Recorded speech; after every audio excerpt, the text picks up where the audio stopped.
What's up? What's up? It's the Arthur Moats Experience with Deke. I'm Arthur Moats, and that's my main man, Deke. Going on? Life is going on. But it's a great day, nonetheless. Can't complain. See the taco meat, man, pulled back up on us one time for the culture. I guess. Yeah. It's been a minute. We ain't seen the taco meat in a little while, man. I almost forgot. I was like, oh, all right. Know what that means, baby? That women's demographic today on this show, the numbers through the roof today. Call it the Deke effect. All right, just watch. You'll see. Well, we'll see. Hey, man. But shoot, man, I can't complain. What have I done today? Life stuff. I had to do like adult stuff today, bro. Send emails, pay bills, all the non-cool stuff about being an adult. It sucks. So yeah, that's what I was on today, man. But other than that, vibing out. Got my little brother pulling up this weekend. He's coming into town tonight, so I'm definitely excited to have him in the building. Yeah, it's gonna be a vibe, man. Him and his lovely wife. So yeah, it's gonna be a good time. But yeah, that's what I'm looking forward to, man. It's gonna be a good day. It'll be a great day, might I add. What about you though, bro? Well, Bill Belichick without a job. This is official. Him and Vrabel. Yeah, crazy. Yeah. Crazy. Were you surprised? Dan Quinn to the Commanders. Well, one of them, yeah, I was going to say one of them was going to be without a job. There's only one head coaching position left. Dan Quinn, yeah, that came out of nowhere, I think. I mean, they were going to hire Ben Johnson, but he decided to stay with the Lions. Yeah. So Dan Quinn, hey, he took the Falcons to the Super Bowl back in the day. Yeah. Now, he was the defensive coordinator with Dallas, and that's been part of what people have been complaining about in terms of why it's not all Dak. Partly, his defenses have been struggling as well. So that was a little bit surprising. But at the same time, if you're in the division, I'm sure to an extent you're thinking to yourselves, if I can get something off of the team that's been winning this division, or the team that won the division this year, maybe, I'm strengthening myself and weakening them at the same time. Right, almost like TG said with the Seahawks, how the Ravens DC went out there. Maybe he'll take some players. So maybe Dan Quinn takes a couple Cowboys off of Dallas's team. But yeah, not too much going on here. I do have a random fact. And no Bieniemy too, bro. Hold on, no Bieniemy. I guess he's staying there. Yeah, like what's going on with that? It would make sense to an extent if he stayed as OC, since Dan Quinn is a defensive guy. Yeah, especially with all these OC jobs getting filled. Yeah. Like I don't know how many more openings there are. I think there's a few, because Arthur Smith was planning on going down to Tampa Bay after he interviewed with us, but Tomlin called him up before he could get on the plane. Man. Yeah, Tomlin was like, don't even go down there. I think there was like 5 or 6 other interviews he was going to take. That's what you want, though. That means that he was one of those other hot commodities. We talk about Gerard Johnson. We talked about Zach Robinson. We talked about some of these other guys that had multiple interviews or were connected to multiple teams during the process. So I do like that, man. Heck yeah. Hey, and Deke, just on the front end, it is the beginning of Black History Month. We only got 28 days, but this year we get 29. Lucky us. So I just didn't know which way you was going today with your Deke thought or your Deke fact. But either way, I just want to shout out the fact that it is the beginning of Black History Month. And you know how I knew this? Well, I forgot about that. So I could do 2 facts for you. And no worries. But you know how I remembered that it was the start of Black History Month? I have this thing. It's called an iPhone. And on my iPhone, it literally says the first day of Black History Month starts today. See the beauty of iPhones? They tell you all this information. Like iPhones just give you all of this type of access, man. So salute to all the iPhone users out there where it tells you it's the first day of Black History Month. So, lucky yes. I feel like this fact's good enough that it'll make up for the fact that I don't have a Black History Month fact.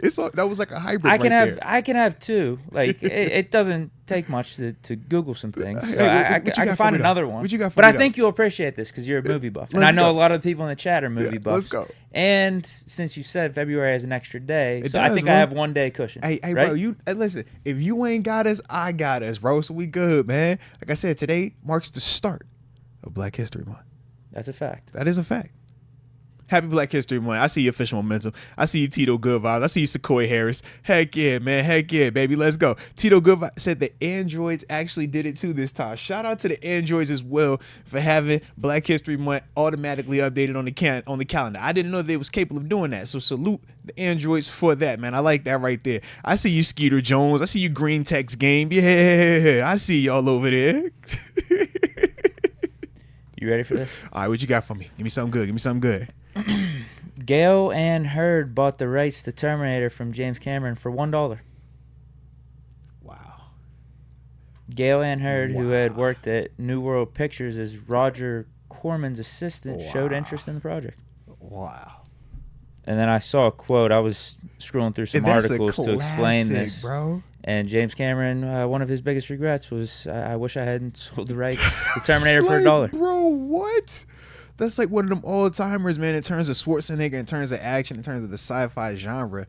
Yeah, Terminator, especially the original one, too, bro. Like, you think about how many Terminators have stemmed off of that one movie. Terminator is kind of like Fast and Furious, bro. It never ends. 30 years later, I'm still seeing Terminator, and it's still Arnold Schwarzenegger. And if it's not him, it's the clone version of Arnold Schwarzenegger. And then they give you some like exotic bad guy to go with them. It's the craziest thing. Just like Fast and the Furious, I always get Vin Diesel, or now I'm getting The Rock, and it's just like I'm 30 Fast and Furious is in now, man. That's Terminator for you, bro. You want to hear the explanation? I do, though. So before the Terminator, Cameron directed Piranha 2, The Spawning. Okay. And Piranha apparently 1, it was terrible. Yeah, Piranha 1 was decent. Piranha 2, absolutely horrendous. 6% on Rotten Tomatoes. That's about right, yeah. So even though a lot of people admitted Terminator was a really good idea, nobody wanted him to direct it. Yeah, that makes sense. But why? I didn't even understand. I know why they made a Piranha 2, because Piranha 1 was such a hit. But at the same time, it was like, yo, this ain't what you want to do, no way, bro. Cameron received many offers for the script from studios that weren't interested in hiring him as an unknown to direct it. Makes sense. Therefore, even though some of the offers were attached to large amounts of money, he turned them all down. The idea for the script came to him in a dream, and he was very attached to it. Finally, Cameron struck a deal with his co-writer, Hurd, that stated he would sell her the complete rights to the script for the sum of $1 on the stipulation that he could be the film's director. So he wanted somebody to believe in him. So if you believe in me, I will sell you complete rights. And Hurd was the co-writer, so that makes sense. So he basically said, man, I'm going to give this to you on the front end, but if you trust me, then you're going to get everything on the back end. He just didn't know the back end was going to turn into what it turned into. That was crazy. I like it, though. He bet on himself, and yeah, he exceeded his own expectations, man. I like it. That's a heck of a story. Shout out to you said it was what's the lady's name that believed in him? Gale and Hurd. Yeah, shout out to Gale, man. Co-writer. Because that also takes, on their side, they gotta be willing to put their name with it, attach themselves to the project. So yeah, I like it. Yeah, man. It doesn't hurt that it was only $1 that you gave up for it. This is also true, but it's more so your reputation also. Because you think about, like you said, man, you attach your name to the wrong movie, man. Nobody wants to work with you. Same way if an actor or actress works with the wrong, it's like, yo, I'm cool. Bro, I was really watching something about Terrence Howard today. They was talking about some of that stuff, man. Not to that extent, but I like that. Rod Dollars is saying I can make up for not having the Black History Month back. Give me some. Who got today? At least, the first day of Black History Month by watching Friday and Coming to America this month. That is actual factual, bro. That is actual factual, man. But I have good facts. I'll still have good facts for this February. You know I believe in you, bro. You ain't never let me down before. Shoot. Yeah, I forgot it was February 1st. Yeah. You know what else today is? I think it was the day we won Super Bowl 43. I did see the pictures of Troy Polamalu on Instagram. The greatest drive in NFL history took place. Let's get it, man. Big Ben to San Antonio. Let's go. And then I guess you could probably argue the second best play in NFL history happened about an hour and a half before the greatest drive in Super Bowl history. Greatest drive and greatest play Super Bowl history was 2 minutes left, fourth quarter, Big Ben to San Antonio. But that's one way to say it. Yeah, that's one way. Second greatest play happened just before that. James Harrison.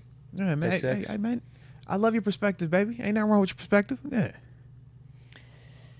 But that's what I got. I like it, man. I was peeping in the chat of how there's a little Terminator discussion going on, Terminator versus Terminator 2. I figured the people would like the chat. Bro, they absolutely. That was because Terminator's a classic, like bro. Like Terminator 2. Like honestly, the first two were definitely the best two. But low key, the third one straight, I didn't like the one. No, actually, bro, I feel like when you get up to about the fifth one, yeah, it was about the fifth one, it kind of got weird. Because then you started losing like your original people. Like they got a Terminator situation that came in where it was like, oh my God, it's not Hemsworth. Jeez. Oh man, I'm drawing a blank on my man's name. But yeah, it was another cat in there. It was like, yo, where's I need Schwarzenegger in at least somewhere in this thing. You know what I mean? We had to take down Skynet. You know how it goes, bro. Yeah. But it's always dope storylines. Ton of action. Can't complain. So I do like that. But yo, shout out to you, man. That was dope. I like it. Yeah.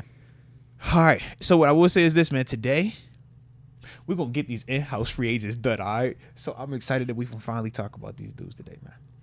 And then who knows, man? We might have some time on the back end of this thing, open up them phone lines, and that's what I'm hearing. Hear the thoughts from the congregation. You know, we want to hear how y'all feel about said hire, you know? Now, Deke also said if John Easton is the first one to call again, that I got the phone tapped. You know what I mean? I got it wired over here. Something janky going on because John Easton has literally been the first caller like every single time we've done this the past couple weeks. So I'm just letting you, that's what Deke said. All right. So I'm going to just throw that out there on the front end. But other than that, man, let's get this thing rolling the way that we always do. Let us know where you're tuning in from in the comment section. And in that way, we give you those big boy shout outs to start today's show. And of course, don't forget to hit that like button one time.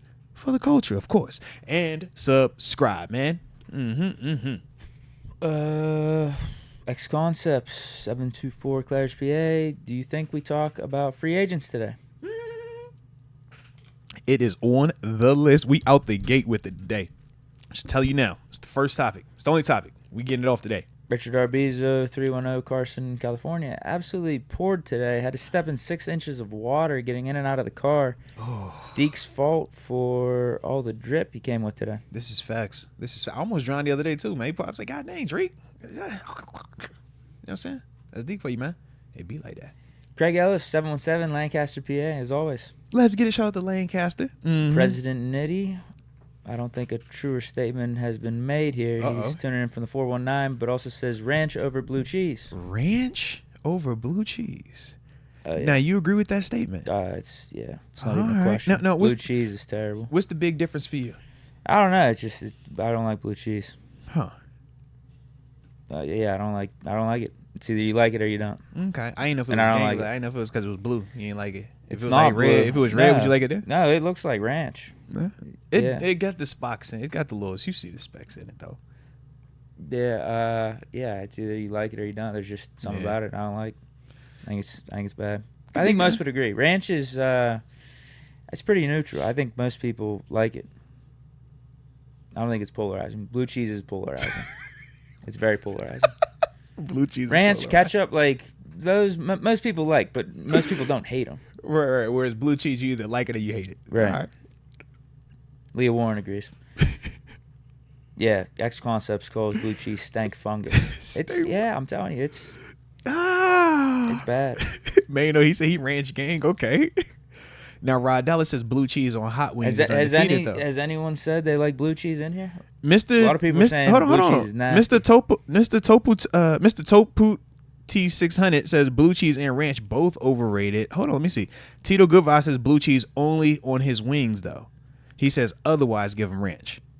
Tyler from the 334 says he likes blue cheese. Rod Dallas says he hate ranch. Wow. A lot of people are saying the wings and blue cheese combo. I know that's a Buffalo thing. I know up in there, man, they'll hit you with the blue cheese. But then Pittsburgh Tidy says he hates blue cheese and mayonnaise. X Concept says he likes homemade ranch over store-bought ranch. Okay. It's interesting. I didn't know blue cheese was so polarizing. Yikes. Yeah, it's trash. It's garbage. Yeah. Jeff H, I hear blue cheese is more of a Buffalo thing. Yeah, like a lot of people up in Buffalo, like that's their thing. Even Wolf, Craig Wolf, like this is like, man, give him wings with blue cheese. That's his, yeah. You be like, bro, you can't even see the wing. It's just all just blue cheese everywhere. Yeah. Yeah, can't do it. Spice Creation, she with you. See, blue cheese is nasty. Ranch only. Psycho not though. Blue on the wings only. All right. Young Bobby Benito tuning in from the 717 Hershey. Shout out to Hershey one time, baby. Hershey PA. Jaron PS4L. Shout out to 559 Visalia, California. Steelers for life. Shout out. I did not forget you. In fact, remember when I said I was sending emails out? You're on my list of people to get my emails into tonight. All right. So I got you. It's coming soon. I'll say a few more here. Mike Lang, 336, Greensboro, North Carolina. Hannibal 090, 770, ATL Shoddy. And Zach, 4499, Durham, New Hampshire, the 603. Salute, Durham, New Hampshire. Shout out to Durham, New Hampshire, man. I wish I remembered the guy's name. I was watching some of the Senior Bowl earlier, and it was a cat from New Hampshire over there. It was he was like a full bag, H-bag type dude, but for certain, he routed up this DB. I was like, bruh, I was not expecting that. I need him. Low key, I swear that's what I thought. I was like, listen now, if you can run them routes like that, but you can still move people in this run game, we got a job for you, okay? Because you fit the scheme perfect. But I did not remember his name, but he was definitely from New Hampshire at the Senior Bowl. That he showed up. I was like, bro, it was like clean details. Like, it was a professional like level route. I was like, bro, I see you. Change your level, stay low, feed in and out, boom, boom, snap it off at the top, break flat, you ain't drift. DB was cooked. Yeah. And you looking at the DB like, bro, your body type is not supposed to have that much separation with that body type. Yeah, it was one of them vibes. So when I heard you say New Hampshire, I'm like, bro, instantly made me think of him, man. He's from New Hampshire. Yeah, that's because it was from college, at least. University of New Hampshire. Okay. Yeah, because I remember the helmet with the logo. Him. I was going to say, hopefully we could find him. Yeah, we could definitely find him. Yeah, just, man, we're going to hit Senior Bowl, UNH. Heck, yeah, we could definitely find him, man. But I was definitely peeping. I was like, all right, okay. And then your boy Bo Nix, man, he was throwing some dives out that joint. I ain't gonna hold you, bro. Now, granted, it's the practice says, so we know how it goes. I've seen some really bad ones from him, though, too, bro, early on. Yeah, but he put some I don't know stuff what happened today. Yeah, he put this one here today, bro. I was like, oof. That was NFL. I like that. But once again, though, the problem is like when I'm watching in practice, I still have to remember it's like practice. So with that being the case, yeah, you might look really good in this setting, but this is like a team run setting. So you should look good when you're only focusing on this, and now when you play action pass, you're going to catch them off guard. Or it's 7-on-7. Yeah, you're making all these elite level throws, but there's no pass rush. There's no protection. There's no line that you got to have to maneuver through and throw around and stuff like that. So I still have to take it within context. But, man, I was like, all right, I see what you're trying to do. I like your little touch on it. And then Penix, he was out there trying to show off the cannon. I was like, bro, you throw that thing hard. Like, hard. Nah. All right, you want to hit these supers? Yes, indeed. In fact, man, I was supposed to shout out a couple more people, man. Hold on real quick. Let me tap in real quick because I got thrown off when Big Mabe said that I bathe in blue cheese because it's a Buffalo thing. It threw me off. I was like, dang, I thought we was off of that, man. Dang. But no. Not completely. I do. Not completely. Come on, man. You notice I haven't even brought out any football gear this whole week. I just be like, yo, we go hoops. We go buttercup. We just neutral, bro. There. We just super neutral. I think that's just a friendly reminder. I think it's always there. I be so conscious of podcast. The frequency of it popping up could vary, but it's always there. No, it's like, underlying. Seriously, I wouldn't confess. Y'all giving me trouble. All right. In the mornings when I get up in the morning, I go to G's room. I'm like, yo, G, man, what you rocking out today, man? Because we always like to twin it up. And if it's a podcast day, I try to steer him away from Buffalo because I'm like, yo, because he can want to match me. And of course, I'm going to match him. You know what I mean? So I'll be like, all right, let's stay away from that one today. Let's go basketball today. But yeah, it's been a couple of days and I've been eyeing this Bills shirt that he really wants to wear. And I got this like matching Bills starters fire. And I was like, yo, I needed to pull up to all. I'm going to hit him on Friday or Tuesday. Don't worry. See, is it more the chat, or am I involved too? It's a compilation. A combination of all of it. Yeah. Don't let us hold you back. Just a little combination. We're not holding you back at all. You know what I mean? It was just like, oh, it was just virtual, but then I'm like, it's not virtual because I still can like feel your eyes at times. It's like Deke is right there, and then y'all are right there, and it's just like I'm just kind of caught in the crossfire. That's it. No, but it works though. It works though, you know, because sometimes it's like, you know, red is like my favorite color. It just so happened that I didn't realize that red would be so offensive at times in Pittsburgh. So, you know what I'm saying? Just kind of catch me off guard. It's a free country. Yeah. You can wear what you want. Don't let it stop free country, free consequences, though. It's I was going to say, man. You know how that goes, man. There's freedom of speech in the chat. Yeah, man. They can say what they want in regards to your outfit. It's cause and effect. That's what I believe in. Cause and Unless effect. you just wanted to block everyone. I don't know. That's also cause and effect, but then it's cause and effect from that. Like, it's just like, yo, I just feel like it only gets darker. That's all I'm saying. I feel like we're going down a dark path. So, yeah. Just be like, yo, G, we gonna wear it on Saturday. Don't worry about it, bro. All right? Don't need trip. Saturday and Sunday. I got you, bro. Yeah, I was gonna say you definitely got the weekend. Yeah, we killed the weekends. Weekends is a wrap. You got what essentially? You got 4 days. Yeah, bro. I'm telling you, bro. Friday, Saturday, Sunday, bro. I mean, you got 7 days in my opinion. Friday, Saturday, Sunday. I'm trying to told you, bro. Friday, Saturday, Sunday, it gets real. All right. They walk around like, bro, where are you from? Who are you? My bad.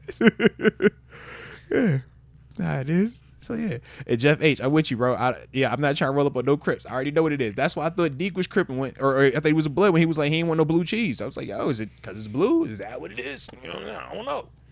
No, but we all good now. So there we have it. And young Poppy Benito, no, buffalo wings are not responsible for third nipples. Which is a good thing. Oh, he's saying they're not, because if they were, then he would have 30 to 40 of them extra nipples if that were the case, which is good. I don't know if you saw, we actually did have somebody follow up about that nipple convo, and yeah, they did confirm that they had a third nipple, bro. It was in our comments. They got it removed? No, they still have it. Yeah, it was in the comment. I was like, oh, snap, all right, dope. But it made sense when they were like explaining. I'm like, okay, I get that. I could dig that. Huh. So, yeah. But it was definitely a nipple, though. Not a mole. How many comments were there total? I stopped out. Was it one like comment out of 18? It was like early. I should have. You know what? I need to go back and count it up, because we usually get the homie Russell. I don't want to butcher your last name. It's like Upstein.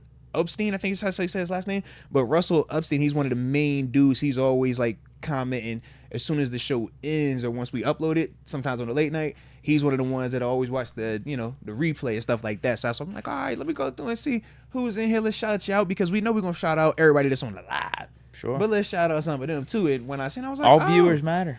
All listeners matter. You know that, bro. Whether you Apple Podcasts, whatever you get your podcast, audio only crowd, we love y'all. Whether you the YouTube, y'all up here with us live cutting it up. We appreciate the heck out of y'all. And then, of course, the pre-record when we upload it, and y'all come through with your comments, and y'all be getting active in the comment section. Salute each and every one of y'all. Yeah, man, it be love on that too, man. So yeah. Well, first super chat of the day is Greg Yeager. Did the Arthur Smith hire lengthen or shorten Kenny's leash? And how long is KP8's leash? I like that question. Shout out to Greg Yeager. He brought that in early today too. Salute you. It was really on your mind. I respect the heck out of you for that. All right.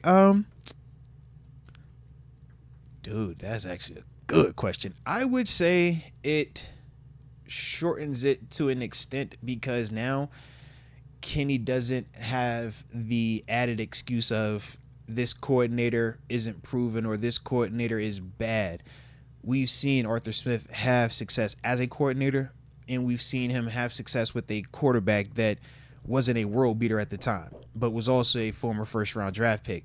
So to an extent, I just think that, as we've talked about, we know that this is a big evaluation year for Kenny, but I just think that now we're getting more hyper-isolated or hyper-focused on him exclusively, and now it's like, man, we can't say it's the O-line. We can't say it's the receivers. We can't say it's the ranking. We can't say it's this and this and this, because now we've checked off all those boxes, along with the fact that even when it was Mike Sullivan and Eddie Faulkner with Mason Rudolph, we saw a variation of this offense thrive at the end of the season with the exact same pieces. The only thing being switched out was the quarterback.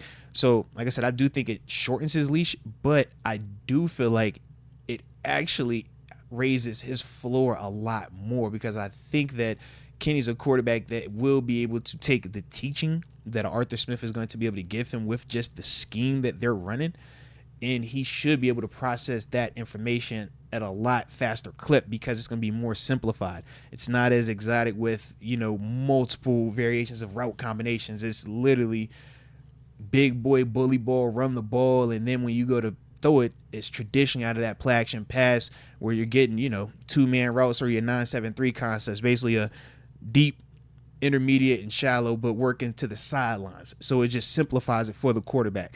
I think that Kenny right now would be able to thrive in that just because where he's already at, we're just bringing some of it off. We're taking some of that off of his plate and saying, hey, man, we know that you can do these things, but you can't do them consistently enough. So let's cut down some of the stuff that you might struggle with now and just hyper-focus on what we know you can do well, which is get out the pocket, use your legs, throw on the run. So, like I said, I think it shortens his leash, but I think it raises his floor.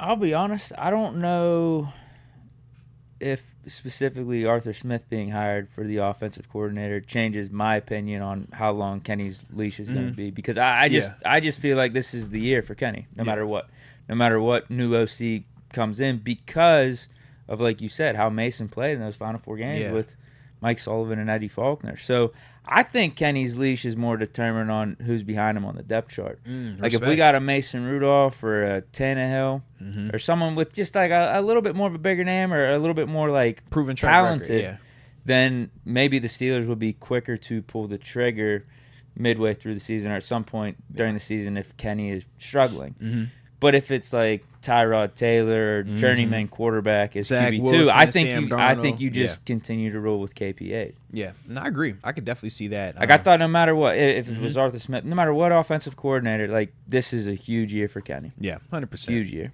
100%. But I'm with you. I think Arthur Smith should be able to help out Kenny. Why not? Like I think both of those things could be true too, though. You know, whether in this other part, it's like we've already talked about how Arthur Smith will make a switch. Mariota was the first rounder in Tennessee under his rookie contract still when they made that switch, put Tannehill in 6 games into this thing.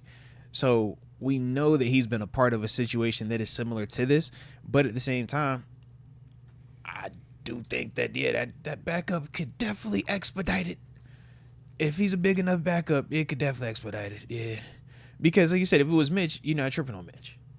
I think if it was Mitch this whole time, nobody's going to push that envelope because of what he's shown now back to back. Anymore. No. Right. But Mason, I think, is a different convo. Mitch is almost in Landry Jones territory where we're like, this just ain't it. You're just here in case of injury. Right. It's like, we don't feel good about this situation. You're here for moral support. Right. You're a good locker room guy. Right. That's what it was. You know what I mean? Yeah, we would all agree. Yeah. Extra set of eyes in that QB room. Right, whereas when you're talking Mason has shown that, okay, this guy can actually win you some games right now. So it would spark that question a little bit sooner. Now, depending on how the team, in terms of Coach Tomlin, would look at him, did he think that what Mason did in those 4 games is sustainable over 17, or was it lightning in a bottle? That could dictate how fast he gets out there. But, yeah, Tannehill type, any of those type of name types in that class, that's going to be, he going to feel that heat. Heat.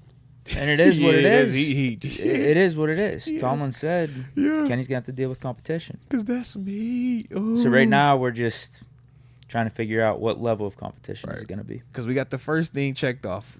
Get your coordinator. All right. We know at least the style and the direction we're going in offensively.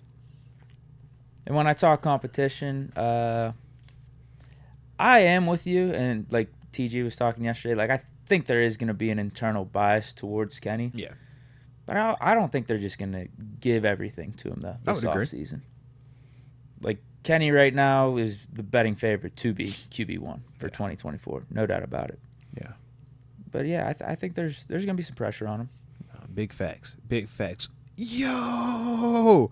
Shout out. We got Trina, the Still Diva, in the building today, bro. Shout out Trina Still Diva 5. I see you in the building. Let's get it. Salute you one time. Salute you. We've been missing you. She's one of the OGs. Him as well. Absolutely. When I said, I was like, whoa, Trina. Yeah. Salute you, though, man. It's been a minute, but definitely glad to have you back. Yeah. Road Joseph. Tired of everyone saying Smith hire was a rush. Steelers know more than we do. If a dealership has 10 cars and you like one, are you going to wait? Cut the bull jive. Hey, cut the bull jive, you jive turkey. I like it. Okay. Huh. I mean, that's a perfect analogy if you think about it. You know what you want. You can go look at all 10 of them things, but you know that's the one you want. And it's in that perfect color, too. Non-blue cheese blue. Mm-hmm. What do you think that Tomlin called a Smith was like as Smith is getting ready to get on this plane to go down to Tampa. Listen, man. Stop wasting your time. You already know we keeping you here. Get off that plane. You just want some attention. Don't worry about it. Checks cleared. You good. Come on. That's how he talk. Yep. Moats. You ain't trying to go to Atlanta. The wife pregnant. Think you want to move again? Stop it. All right. We'll send her back to the house. You be good. Get the check. Don't trip. You want to stay here. Like, dang, coach, you know what? When you say it like that, it does kind of sound like that. All right, yeah, I'm going to stay. So, yeah, he pretty direct. But he always, I mean, even when he drafts some of these dudes, you see how he calls him. He's like, what you was doing? Stay. You ready to stay here? All right, cool. You be like, dang, coach. Like, all right. Hey, make me feel all right. That's how he be. Mm-hmm. Yeah, I get what he's saying here. If he was the guy that you liked, yeah, why not? Why not? You don't have to wait a long time if you know that's the one. You can go ahead and put the ring on the date. That's what he said. That's what he said, man. Sometimes you just got, you know what? I like you. There. It's out there. All right? Hopefully you like me back. Deke, when they say they like you back, it's a great situation. Yeah, especially when, again, you look at the landscape of all the other OCs. Arthur Smith was top tier and perhaps the top guy. Yeah. He was going to go interview at some other spots, so who knows if you let him go make these interviews and have conversations with different teams if he likes another spot better. And Tomlin Steelers didn't let it even get to that point. Man. And no bidding wars. That's the other beautiful part. Because the more you talk to other teams, the more they could throw their numbers out there, man. And that could get a little weird at times. Yeah. As Dresden, Ben Johnson is playing chess, not signing up for a poorly run organization, in my opinion. Smart move. That's one of the things where you really have to trust yourself. You really have to trust your current situation. But to me, it reminds me of what Bieniemy did the year before he went to Washington.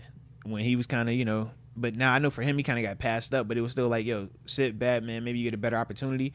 For Ben Johnson, man, it's like not a lot of people want that Washington job, man. Bieniemy might have made the bad call by going go to there. Washington. Yeah. Maybe he just should stay with the Chiefs another year. It's like, man, that's not the one you wanted. But we said you go to the wrong spot. Robert Saleh's another one. It's like, he's in that dangerous territory now just because it's the Jets. It's just like, you keep having bad stuff happen because usually at bad organizations, bad stuff be happening. And it's just like, dang. And now before you know it, you done got. You one of them dudes they're looking at like, you remember his stint in Atlanta? You remember his stint over there? So you got to be careful with that, man. So shout out to Ben Johnson, man. Ain't nothing wrong with being the OC in Detroit. Y'all were a game away from being in the Super Bowl. Run it back. And then after that, decided again, man.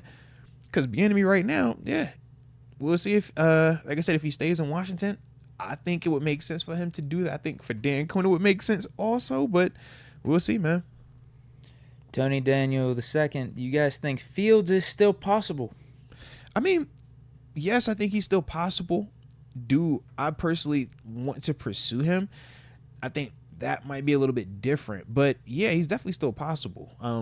We know the whole time he was just going to cost. And that was kind of the convo we had with TG yesterday, just in the sense of we can make the big splash and go out there and give up draft assets for a Justin Fields, or we can, sign a Kirk Cousins to a massive contract or one of those other bigger name free agent quarterbacks. Or you can even try to trade for a Russell Wilson or something like that, right? So all of those things are still a potential. I just personally think that they giving Kenny the best chance, and they're going to make sure Kenny has everything in line for him to have his best performance in the competition. Well, and I think rightfully so. This is the guy you drafted 2 years ago in the first round. So if you do still believe in this guy, give him a chance.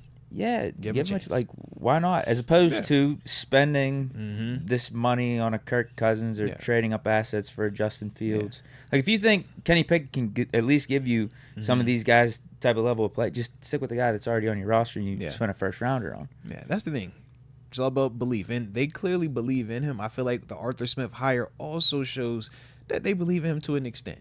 So that's why I don't think that we would do that in terms of the Justin Fields or any of the other bigger name quarterbacks, because I think they're going to try to do their best to make sure Kenny can be his best self, and in that way, everybody can feel good about themselves and everybody keep their jobs.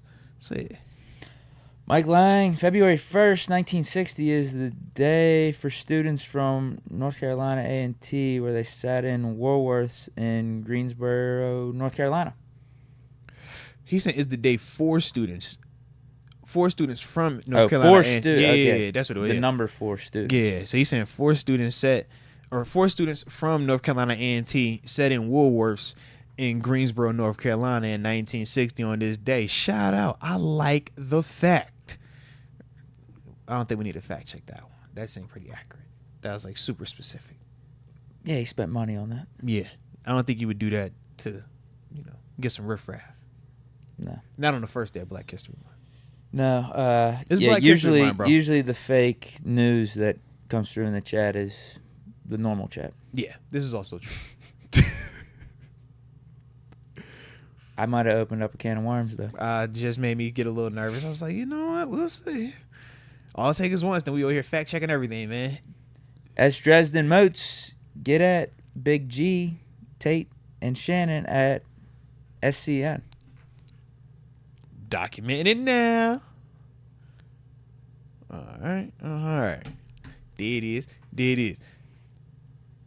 Fish my man. You had that look in your eye like, yo, you didn't know what that was. I have no clue. Yeah, that's what I got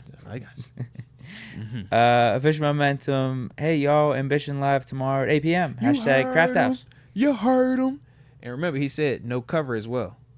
Pull up on you. He didn't say. I think he said it before, right? No, maybe. But wisely, he hasn't said if there's a cover. That is also true. So we're just going to spread information. We don't know if it's accurate or not. No cover. Just pull up on it. Fish said he got you. We got Yo Young starting my 6-hour drive back to Pittsburgh to get lunch with my grandma and then drive back tomorrow. Glad I got the pod. Salute you, Yo Young, being an absolute rock star of a grandson, man. 6-hour trip. That's a vibe. You know we're going to give you at least 2.5. What, shoot? We gave you a 2 and 20 yesterday, 2.5. Oh, yeah, we pretty much got you covered. And plus Monday, yeah. You know we got you, baby. But I like that right there, man. That's major. Mm-hmm. And safe travels. Hopefully I get something good to eat, too. Fish momentum, King Henry to the Berg. Question mark. Hashtag Mr. Jack Myers Jr. Hashtag 11 months. Nah, respect, man. It's coming up on that 1 year. Yep, respect. But yeah, in terms of Derrick Henry coming here, I'm completely for it. It's not happening, though. It's not. I'm not going to get my hopes up. This is something you talk about briefly after we hire Arthur Smith. Even with Omar Khan, at the helm, it's not happening. Even with the way Omar Khan has willed and dealt. No, I think we're loyal to Najee. Low key, I feel like that's also the case. I feel like we super loyal to him right now. Yeah. And yeah, he's a first rounder as well, though, right? I think him and Jalen Warren's a great duo. I'm happy to have both of them. Hey, you loyal to Kenny Pickett? Why not be loyal to Najee? They both first round. I think Derrick Henry is an upgrade over Najee Harris, just flat out. Yeah, but one's cheaper. For now. I don't think Najee You think Najee ever sees the 12? No, but I don't think he'll ever get to that 12. How much is Derrick Henry going to get this offseason versus what Najee gets as a potential extension, 5th year, that type of thing? Yeah. I don't know. They might actually be pretty equal in pay for the next 2 or 3. Might be. Dustin Klein, blue cheese is the Matt Canada of cheese. Jeez. Blue cheese is like a staple, though. Like, I don't think Matt Canada has been viewed as a staple anywhere. Blue cheese, man. Like you said, Deke says polarizing because you got a faction that really swear by that blue cheese. They can have that. But they swear by it, though. Remix is joining the upper room. Shout out the Remix, and welcome to the upper room. Yes, indeed. Oh, I should be hitting this little heart button on the comments. Dang. I was asleep at the wheel, man. My bad. Sean McCartney Blame it on the research. asks, what positions are you looking for in free agency rather than the draft? One position for me is receiver with guys like Mike Evans and Calvin Ridley, maybe. Calvin Ridley be nice. Man. He seems like really high end, though. One of the dilemmas we're dealing with right now is Arthur Smith being here. Mm-hmm. Because it's like the opposite of it. He likes using that fullback and the heavy personnel a little bit more than having that third receiver out there. Yeah. Now, could he adjust a little bit for our personnel? Maybe. Yeah. But maybe that third receiver isn't as glaring of a need now with Arthur Smith. I still think we need to address it. Mm-hmm. Don't get me wrong. We need to get someone. I think Tyler Boyd would fit. I think Tyler Boyd would work. Yeah, for me, I'm looking either.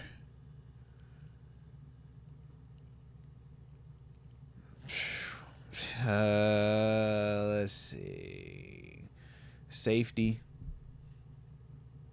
Looking at veteran there, free agent. I mean, you just bring back Terrell Edmonds. It's the simplest solution. Probably go safety and corner. And free agency, corner. Mm. You know any guys out there?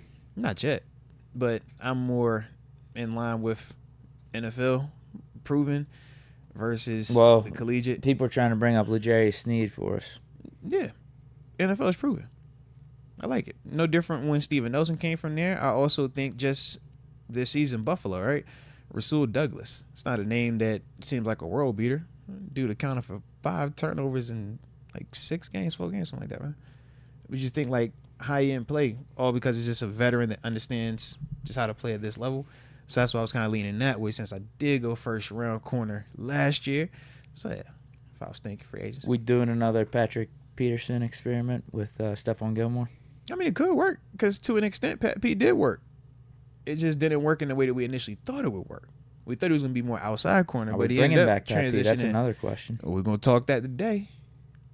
Now, technically, he's under contract, Yeah, he's back. But he's going to be a part of the convo, I'm sure. But that's kind of how I thought of, like when I think of like that position, it's like I don't mind drafting something too, but I do like the proven veterans. Levi Wallace, when he came over, that wasn't a rookie. Joe Hayden, when he came over, it's not a rookie. We got a lot of familiar faces in free agency. Kello, Arthur Maillet. Mm-hmm. Steven Nelson. I'm Team Arthur. I'm Team Arthur Maillet. I'm in an Arthur mood. I like all his pitches, even though they be Baltimore. I be like, God, but his caption game fire. Probably the 2 biggest names would be Jalen Johnson and then Sneed. Yeah, Sneed to me is the one that we would like the most. I think just based off of what we're seeing him do and what we've seen him do in some of these bigger moments, big games. Whereas when you're talking, Johnson in Chicago, how many big games has he been a part of? Right. He's improved every year, though. No, he has. Made a Pro Bowl this year. Yeah, I ain't taking a little bit younger than Sneed. Either one of those two would be pretty dope. Would be pretty ideal. Heck yeah. Now, Johnson's saying he wants to go back to the Bears, even though middle of this season he requested the trade. Yeah. Mm-hmm. I guess it's because the Bears finished on more of an uptick. Yeah. I don't know. I mean, we were obviously interested in trading for him. We were one of like those 2 or 3 teams that were trying to deal with the Bears. I think we could convince them. And it might depend on what the Bears do. So would you go him over Sneed though? I don't care either way. Okay, I see, just one or the other. I see what you mean. If you're gonna do the veteran cornerback free agent, either or. Yeah, Johnson, a little young. Yeah, it don't matter to me. Yeah, I think for me, like I said, I lean more Sneed just because of the big game experience, the postseason runs. We know that matters, and yeah, I just want somebody that ain't gonna fold when the lights get big, man. And that moment, actually happens. It's like, just make sure you're ready for that thing, man. Jeff Okudah. I'm kind of out on him Adoree Jackson. Adoree I like more because Adoree has at least proven he's been more productive. Now, I'm not paying Adoree anything crazy because he's also one of them inconsistent dudes, but I do like him. I think he's almost like in that Eli Apple type. Like, that's how I look at Adoree. Some slot action with Kenny Moore. We ain't hate it. Yeah, there's some guys. Mm-hmm. There's some guys out here. Because because Levi Wallace is a free agent. We're going to be talking about him as well, man. You got to pick. You got to pick what you want to address in free agency versus draft. Yeah, if we talking, we want Jackson Powers or a center in the first round, then all right, we can't take the corner in the first round, or we can't take the safety in the first round, or the middle linebacker in the first round, or the right tackle in the first round, or is there anything I'm forgetting? I feel like I named all the positions, right? That was the target spots. So then we go second round. It's like, all right, you get your linebacker there. Cool.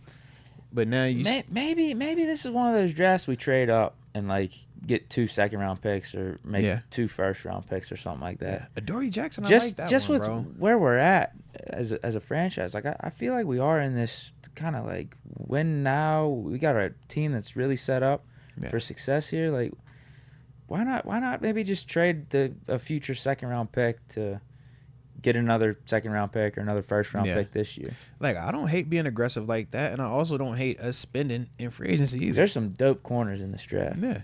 I really like a lot of them. But then I also think we need to get some dudes on this O-line. Yeah. Pair him up with Broderick, get a young core started, just like Pouncey and DeCastro back in the day. Mm-hmm. We have a good base. And that's the game you're going to play. It's we have a good base, but we have like 4 or 5 needs we need to address. Like, we need to address. That's the game, though. Do you feel like it's easier for your offensive lineman to develop, so you draft them and then spend money on proven corners? Or do you draft corners and then spend money on O-line? Me, personally, I think it's way harder to play corner in this league than it is to play offensive line. So if to get it for sure thing. Yeah, that's fair. Yeah, that's bro. very fair. I would much rather go spend on a L'Jarius Sneed, on a Jalen Johnson. We already got JP. Yeah, I would much rather spend on something that already can cover, is already proven, and take my chance on them O-linemen, bro. Because we've seen what the Philly could look like at corner. We've seen just around the league, man. When them dudes are bad, it's like, yo, you're giving up 6. When you're learning on the job, you give up 6 at a time. We can get away with Broderick occasional sack when he's playing out of position on top of that. That's kind of my mindset with that, man. But you can't live in your fears also. I get it. Russell Schwartz says he's excited about this hiring. Finally, some fresh blood in the building, coaching-wise. Now we just need to up the O-line and run heavy offense. We'll make it easier for Kenny. No, respect, man. And I agree. The run-heavy offense will definitely simplify for Kenny, and it will open up the passing lanes for him in terms of down the field. George Pickens and Deontay Johnson could beat one-on-one coverage. George Pickens, we're not saying he's an elite route runner, but if you're giving him an over route and he's running away from leverage, which is the corner just simply being on his outside, he can do that at an extremely high level. Deontay Johnson, we know he can route you up, but he's able to run away from leverage at an extremely high level. And when you're in a run-heavy offense, you naturally, by design, start getting those safeties to come down into the box, which then isolates the coverages that the defense could play. When you got that safety in the box every time, it's 1 or cover 3. You're getting a single high look, because even if they try to disguise it, when that safety commits, man, he'll never be able to get back there in time anyways if you attack it certain ways. So it's certain parts that will make it a lot easier for Kenny based on our personnel, based on this rushing attack. And then for Kenny, just make the throws. We saw Mason do it. Now it's going to be back on you. Just make the throws, man. GF, I like what the Titans were doing in the Smith years. They were competing. They just never had the defense we have. And 8 or 2 is an upgrade, Ryan-type quarterback. Oh, respect. I see what you're saying. He's saying Mason or Kenny are upgrades to the Ryan Tannehill type of quarterback. We're going to find out, man. My only thing is this. It's like, if we're saying who has more talent, you know, we can side Kenny Pickett, we can side Mason. That's fine. I would just simply say that Tannehill just been more proven, because he's been able to show, even if his floor or even if his ceiling might be lower than Kenny or Mason, his floor has proven to be a lot higher through just the sustainability that he's shown in Tennessee specifically. Kyle Monier, this is a great hire in my opinion. We finally have an OC with a legit NFL background. Can't be any worse than Canada, right? Kenny Pickett revenge tour coming soon. I like the Kenny Pickett revenge tour personally, man, because he's gotten a lot of slander. We said that there was an extreme overcorrection in the market.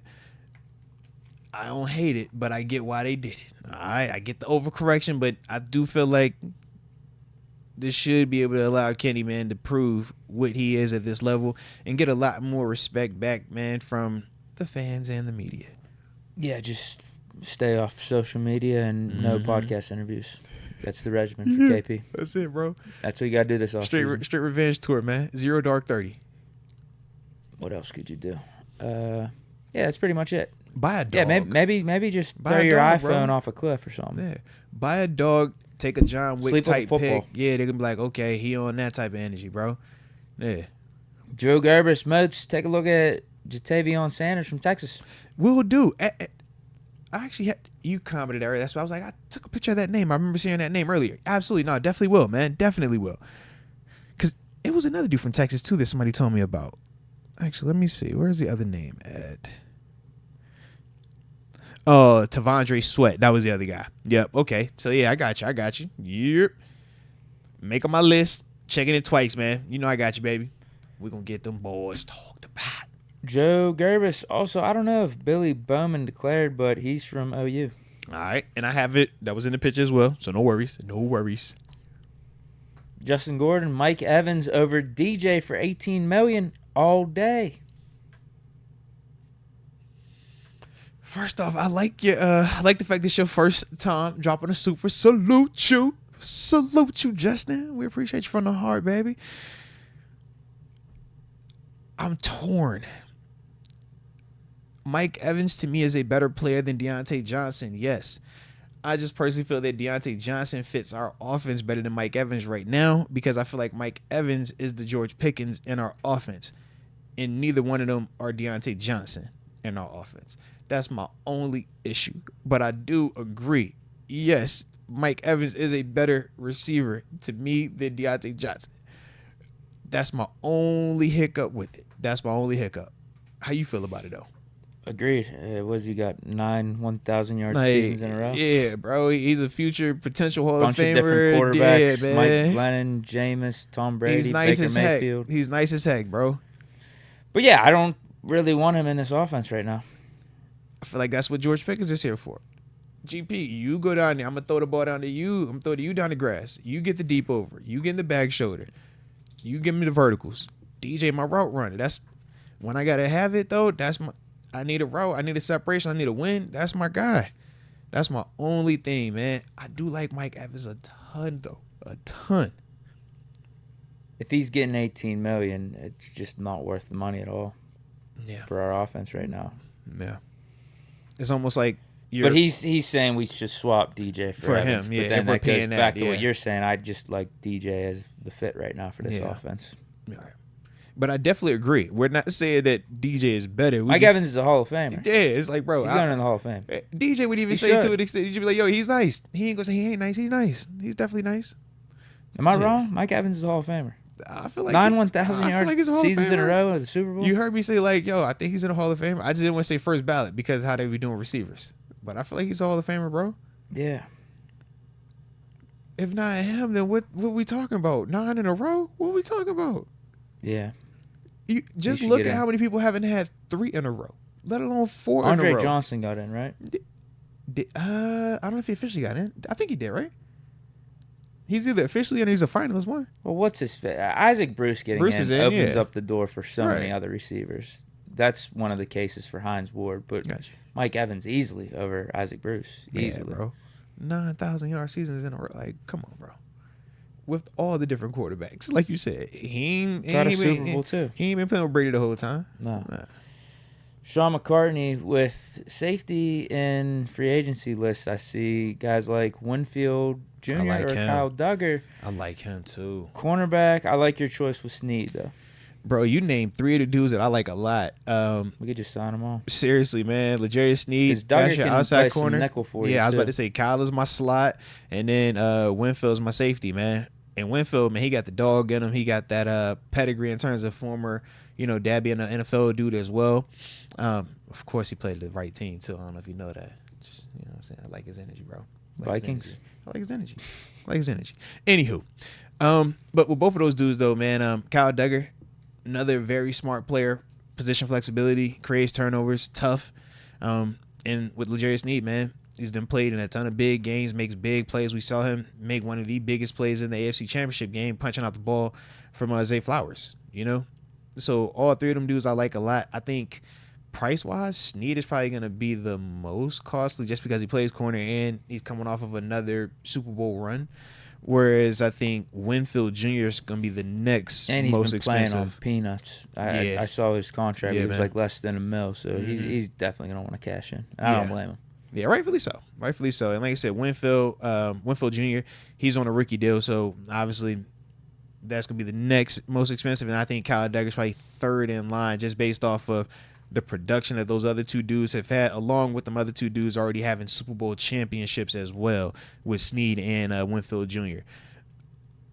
But any of them three, I ain't tripping on. Any of them three. No, that'd be cool. I prioritize it Snead, Winfield, Duggar, though. Because I still feel like that safety, that number 2 safety spot, kind of like, I just need something better. I want it, not better, but just. I think you can make a case for Winfield or Duggar, depending on your preference and what you do with the position that you don't bring in. Yeah. Like, let's say you bring in Winfield. What do you do at slot? Mm-hmm. If you bring in Duggar, what do you do at safety? Like, if you bring in Duggar and then get your safety number 2 to be like Terrell Edmonds, like, I like that. You can work, yeah. I like that. It all depends on how you allocate everything, but I think Snead's definitely the first. One, yeah. I'd prefer just having that he's priority number corner 1 to me, yeah. Across JPJ, like locked in. Because I think you could make it work with other guys that aren't as highly paid at nickel or safety. Bro, as the second safety. And think about it, we've made it work the past couple of seasons, man, with, I don't call them journeymen, but just non-high-end or high-paid slot corners. Whether we talking Sullivan, the Pat P, whether we talking Mollett, Cam Sutton and done it, Mike Hilton, like, we can keep going, you know what I mean? Like, none of those dudes we're not getting at burnt the time, by these guys. All right, none of those dudes at the time were the Casey highest we did paid. this year. Yes. We got burned by him. I can't lie. He was probably one of our weakest links, if not the weakest link on D. No, linebackers first, but that's more understandable than Casey. We paid Casey to be a starter. Yeah. Miles Jack was on the couch middle of the year. This is also true. Blake Martinez was scamming people with Pokemon. I can't confirm nor deny. But it's Michael leading Walker, towards never heard of him in my life. Hey, he's starting for us. He was on the practice squad. Casey, we paid to be the starter. So that's the difference. Respect. It's just tough. Respect. Because I actually still think he's good. He just did a bunch of bad plays this year. When you play that position, it's like wide receiver. The reason why we always remember Deontay Johnson's bad plays is because he plays wide receiver. So anytime he's dropped the football, it feels like he's dropped 30 footballs. That's what it's going to be like. When you play DB. And he's got that past of dropping. But that's what I'm saying. It's like, because he plays that position, you're always going to remember it. So one drop feels like 5 drops. 5 drops feel like 30 drops. So Casey getting burnt, it feels way more because it's like, you play a position where when you do something wrong, it's usually a big play, a big moment. Whereas if you O-line, D-line, linebackers, you kind of get away with it. We don't trip when Keanu Benton might get reached or if he's out of his gap. We don't trip if Larry Ogunjobi don't get a pressure. It's like, all right, TJ Watt didn't get deep enough on his job. All right, cool. But when it's that where you can see it and feel it, it's like, nah, man. As long as you have a guy that you dislike in that front seven. Yeah. So, just put it on him, man. A couple years ago it was Devin Bush. If something went wrong in our run defense, Bush, it's just always Bush. Devin Bush. It usually was, though. Yeah. I mean, you were probably usually right whenever you said that. Yeah. And you're right with Marsh. Iron Mike 5K, Steelers inside linebacker group. What do you think we keep? And is there a high-profile inside linebacker free agent that the Steelers should consider? Yeah, his name is Patrick Quinn. He wears number 6 for the Baltimore Ravens. He's an unrestricted free agent. He would be priority number 1 if we were trying to target an inside linebacker to me because he fits everything that we're looking for. Can run, can hit, physical, could cover, could blitz, familiar with the division, available. And he want to prove something. How about Devin White? Nah, that's the next one. I like him a lot, too. Just thought Queen was younger. Yeah, I would go with Queen over White. Yeah, that's it. I would. Mm-hmm. I'm just looking through the names right now. Yeah, who else we got? Because Devin White, I definitely like. I'm cool on that, Devin. Who else we got? Quan. Well, Quan's coming off the Achilles. So I don't get Shaq Leonard. But that's outside. He don't count. That's a pass rusher. But you know what? Depending on when we talk Marcus Golden, because Marcus Golden, free agent, unrestricted. No, I'm Shaq Leonard. You said Leonard. I was thinking Barrett. I'm tripping. I was thinking Barrett. Yeah. Shaq Leonard. Yeah. I mean, we passed up on him when he was completely available this season. No, this means the price is completely cheaper now. I don't want him. I'm out. I'm out on him. But you was cool with Blake Martinez and Myles Jack. No, I wasn't cool. I wasn't cool with. Well, all right. Those were our fourth and fifth guys. Quan Alexander was another guy. Very similar situation where it was like, you gotta wait. Quan played and made it nice. I'm just going that far. I'm sure it was some people that probably thought Quan was washed too. That's all I'm saying. Availability matters, and when you are banged up and you're compromising your play, we're still gonna judge you one way. It doesn't matter, and that's why you always hear me say, "Bro, don't go on that field if you ain't healthy, because we don't care." You're going to be viewed as healthy. Ever getting it back, because we had this whole conversation. We have, man. The injuries just are too much at this point. Now Quan will be a risk too, because he's coming off of the Achilles now. But how he played last year was phenomenal. Yeah, phenomenal. But you're not going to get that until at least the midway point of the season. He tore his Achilles on the back half of the year. Yeah, we need to bring in a guy that we could hang our hats on for week 1. That's why I was like, Patrick Quinn and Devin White. Yeah. How about those two? Yeah, Either or. Patrick Quinn if I want to spend a lot of money, Devin White if I want to spend a medium amount of money, and then we can find another intermediate option. Cole Holcomb he's coming off of the ACL too. But he's already on the contract. We ain't tripping. E-Rob's on the contract. I think that'll work. But I'm trying to find a third price option though. You know, we got like high, intermediate. I'm trying to find like for free agency. Maybe that's what I'm thinking. Maybe we just draft a guy in the 3rd or 4th round. Worst case though. But worst case, what are the options? Because there is never the guarantee that this draft pick. That's why I'm listening. What's your prototype? Who you got? Just give me just start spitballing names. Not that robust. Spitball some names, man. Joey Jewell. All right, keep going. Jordan Hicks. Levante David. Now wait a minute, Jordan Hicks. That used to be. Maybe 32. I believe he used to be. Matakevich. You know I love Red, but Red is a teamer. That's not going to be the same. We're talking about defense, man. That's what I mean. Yeah. Zach Cunningham. No. Hold on. Go back 2 names. Because you said Jordan Hicks. Who'd you say after Hicks? Levante David. I like that. To me, that's a veteran. That's a dude that could come in and give you production. I only signed for 4.5 last year. To me, Levante will kind of put me in the mind of what we did with Quan, though. Like, that reminds me of that. 34 at this point. That's what I feel like it reminds me of that. It's a 1 year. I don't see it being multi, but I do think that could definitely come in the same. We felt Quan Alexander. We felt that pop. And we like, bro, this dude's productive and he's smart.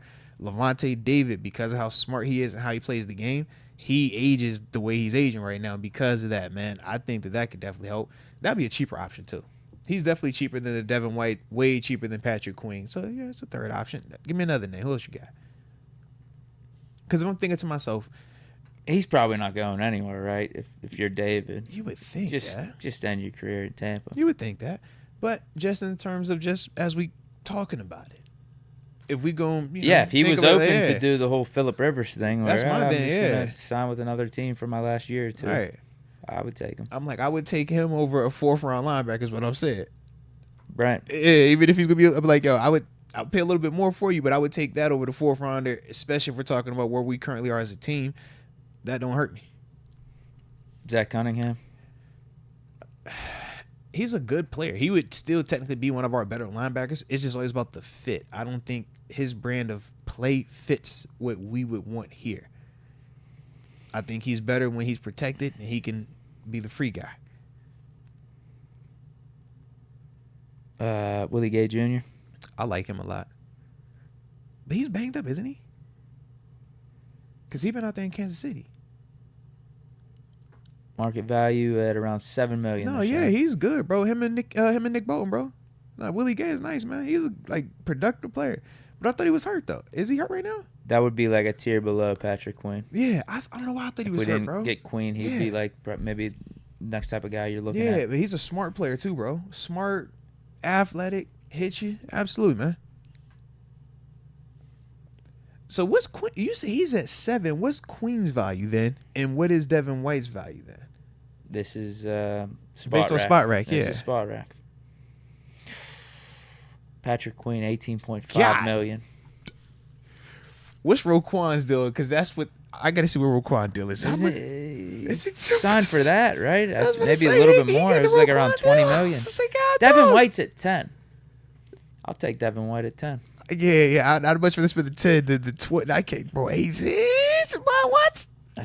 How much Roquan get, sounds bro? a little inflated. How much Roquan get, bro? I got to see the 18. I think Roquan was around $20 million. I thought he got 22. Yeah, it's exactly $20 million.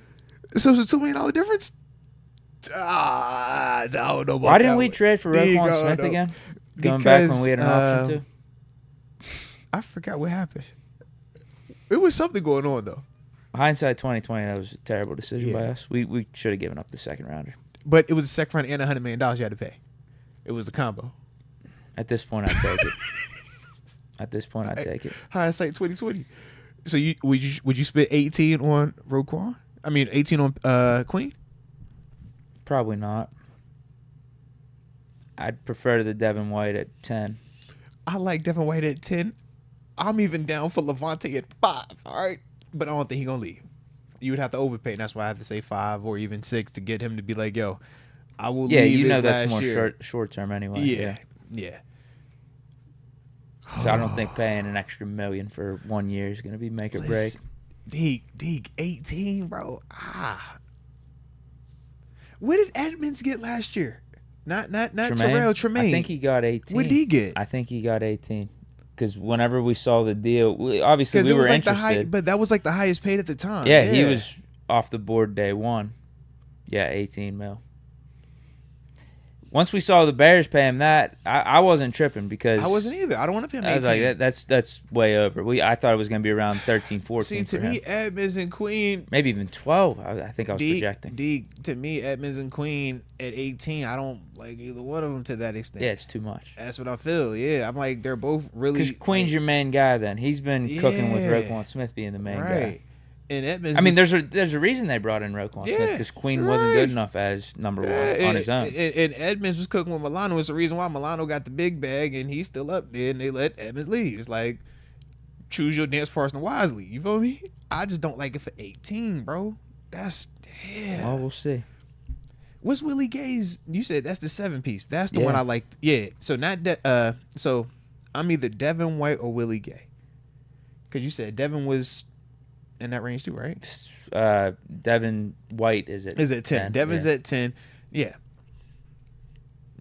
It's one or the other. Because Devin White to me is a better player than Willie Gay.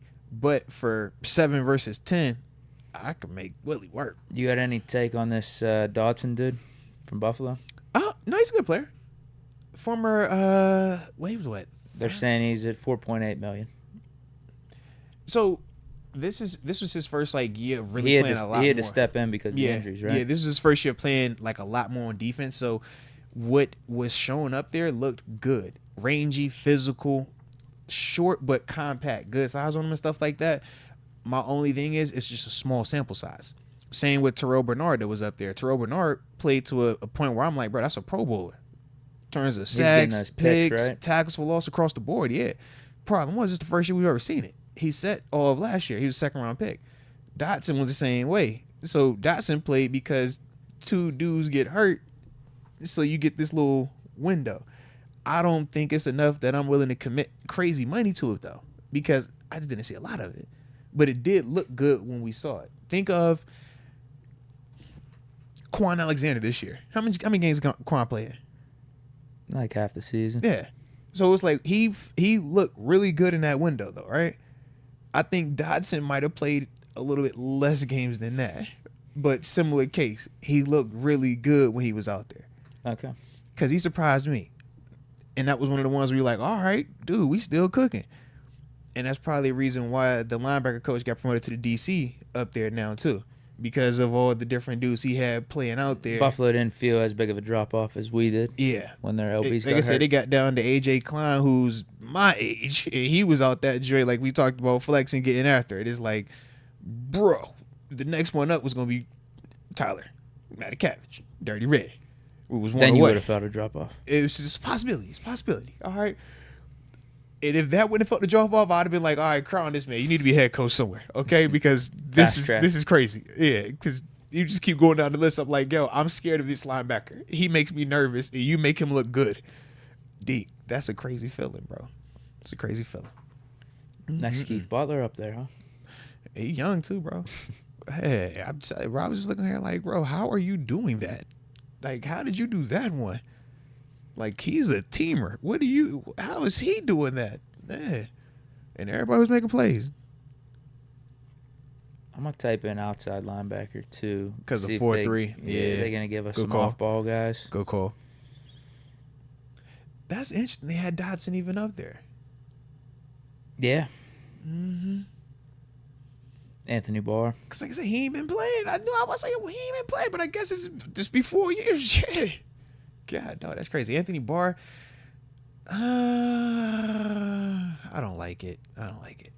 How much is it going to cost, too? Real cheap. He was only playing on $1 million contract. Yeah. I mean, athletically, you got that. You know, you got the name that comes with it. But, yeah. Bud Dupree for a third edge rusher. Man, you know I'm always down for Bud to come back home. You know I'm always down for my partner Arthur Bud Smith to come back home. Come on, bro. Come on, Bud. Alvin, pull up. Come on. You know where the crib at. Same number, same hood. It's all good. Pull up. You feel me? Come to the crib. Come back home, bro. Come back. Bro, I was just talking about Bud, too, man. I was looking at pictures of G. His first birthday party. I got Bud in the background. We like, bro, this is crazy. It's like, he need to pull back up, man. Arthur Smith is here, bro. Come home. Now, Bud is also at home in Atlanta. So, I don't know. Because that was part of when he signed with the Falcons. I'm like, I get that one. You get to go to, like, your house and sleep in your bed. You know what I mean? Like, that's just a different vibe. And now he done it for a couple of years. It's typically hard to get the person to want to leave their crib again. Man, I'm looking at the safety market, too. Terrell Edmonds just makes so much sense. Bring Bud and Edmonds back, bro. Bring Bud and He's only 27 home. Still. Can I get Bud? Because he came into the league so young. Him and his brother, they babies, bro. Him and Tremaine, they were super young, man. Super duper young. Bring them both back, man. Bring them both back. Bring them back. Come on, man. Makes a ton of sense. And hit him with Bud. You from Atlanta, right? Well, welcome back. And he's starting on it. Yeah, welcome back. And I know you. Oh, welcome back. Yeah, that's what I'm trying to hit him with, man. I don't think Terrell Edmonds has the greatest of leverage, too, if you bring him in. Where, like, yeah, maybe he will play a little bit more of that linebacker spot. Uh-huh. He already said he was open to it when he was here. Right. Yeah. So I'd like that. And then even with Bud, because of where he's also at now in his career, his market isn't the same as when we were talking about this even 2 years ago. Yeah, this is night and day where we're at now. But it even makes more sense when you're talking about potentially Marcus Golden. If we don't re-sign him, now you have Herbig, yes, but you're still looking for that veteran guy. I don't think you can ever have enough pass rushers as we've seen, and especially when we know TJ will also be another year older, Highsmith another year older. You just don't want to play that game of being down one of them, and now it's just a Herbig and TJ, or it's just a Herbig and Highsmith. You know what Bud did last year? Stayed out of trouble. That's all I care about. And he was healthy. Stay out of trouble and he's healthy. Bring my dog home. Bud always got a spot. 6.5 sacks. Bud always got a spot. No, and low-key at the end of the season, though, he was rushing his tail off. He's still the same. It's Bud. He gonna wide rush. He's speed rushing you, and he gonna hit you with some power at the end. He's dope against the run. 6.5. That's bro, perfect for a third, fourth edge. It's Bud, guy. Bro. You know Bud. Bud brought a buddy, man. Bud gonna hit you with that get off, and he race you to that spot. 2 forced fumbles. He race you to the spot, and he low-key still could turn it. That's the other part. Like, he still looks good. It's just Bud. Bud is Bud. Like I said, I'm down for Bud to pull up, bro. Bring Bud and Edmonds back. Yeah. Both of them. I think Edmonds going to be super cheap. Bud, what was his number? And these aren't just for nostalgia purposes. No, this actually works, bro. I think they would very much benefit our team. The same way we felt the benefits of Marcus Golden being here. Like, I'd want Edmonds starting next year alongside Minka again. Both of them. I'm like, the same way we want Edmonds out there, I'm like, Bud a part of the rotation, the same way we saw Marcus Golden come out here. Those two type of players have impact. Those type of players help you. And it also doesn't take away from Herbig, but it doesn't let Herbig become complacent. Because right now, who is Herbig competing with? Who's he competing with? Well, no one. We're going to have a guy. Right, but that's no what I'm saying. Like, Bud's a higher end type of depth guy because to an extent, Marcus Golden being here pushes Herbig. Because if Herbert wants to get on that field or he wants to be the first sub to come in, you got to show that you could be more consistent than the vet, the OG. So that's the part for me where I'm like, I look at it multiple ways. It's going to push this, but we also know it's good enough to start too, because it's been starting in Atlanta. Yep. I like it, bro. I'm for it. S. Dresden, I like it. Jerjon Newton in the first. Get it done. Tip of the spear, in my opinion. Thoughts? I have no clue who he is. Bro, I was zoned out. I'm tripped out. Let me get you a picture of that one real quick. Zarhan Newton. All right. Tip of the spear. I mean, defensive tackle. I would say that mean he would if he the tip of the spear. Heck yeah. Illinois. We haven't done well bringing in Illinois guys. I was gonna say last Illinois didn't. Yeah. Rashard Mendenhall and Kendrick Green. Yeah. Well, one went to a Super Bowl. I've said it many times. Mendenhall was a good running back. Yeah. He was a good running back. No Mendenhall slander, please. We won't want no problems.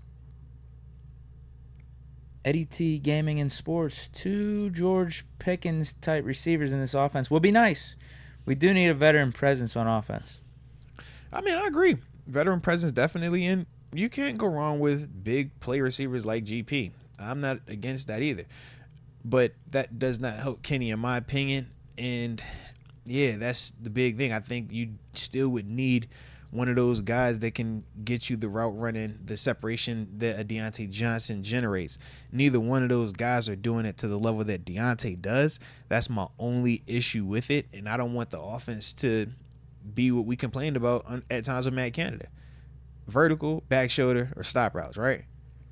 Well, if you got 2 George Pickens type players, well, what type of route concepts are you calling? Verticals, your back shoulders, deep crossing. That's, like I said, it limits it to an extent. Both of them dudes could still produce at a high level, though. We're not saying that. I just personally feel that Deontay fits it better. He makes it a better move, even though he's not as talented as a Mike Evans. Still just fits it better in terms of what his skill set is, because Mike Evans can't run routes the way that Deontay Johnson can. George Pickens can't run routes the way that Deontay Johnson can. And that's what makes DJ DJ. That's why he gets paid what he gets paid also. Thomas Dowdy, some kind of package around DJ for Fields wouldn't be too bad for us. With Arthur here, possibly get a draft pick, leaves the Bears with 2 DJs and Caleb. See what he did there. No, if I'm not willing to give up a draft pick for Fields, I'm not willing to trade Deontay either. I see why the Bears would want to do that. Heck yeah, I see why they would. We burnt them last time, though, bro. We burnt them last time with the receiver. That's probably why the Jalen Johnson deal didn't get done in the middle of the season. Yeah, we definitely burnt them last time, bro. That is definitely why that deal didn't get done. They like, nah, last time y'all sent this somebody over here, it was broke. Y'all was driving the car in reverse trying to make the miles go down. This a hoopty. Y'all set us up. It looked nice, but that ain't no car. Yeah, so I could see that. But at the same time, I could definitely agree, man. Fields with Arthur Smith in the offense, it definitely could work, man. The same things that we highlight with Kenny Pickett, we'll be seeing a lot of similarities with Justin Fields, except I would also add that I'm sure Arthur Smith would carve or create a even, special package to utilize some of the legs that Fields, the production that he brings with his legs, stuff like that. But at the same time, what we would have to give up to bring him in here, you're still going to be kind of at the same space that we're in right now. First rounder, young, talent, but we don't know exactly what it is. With Justin Fields, young, is talented. We don't know exactly what it is, though.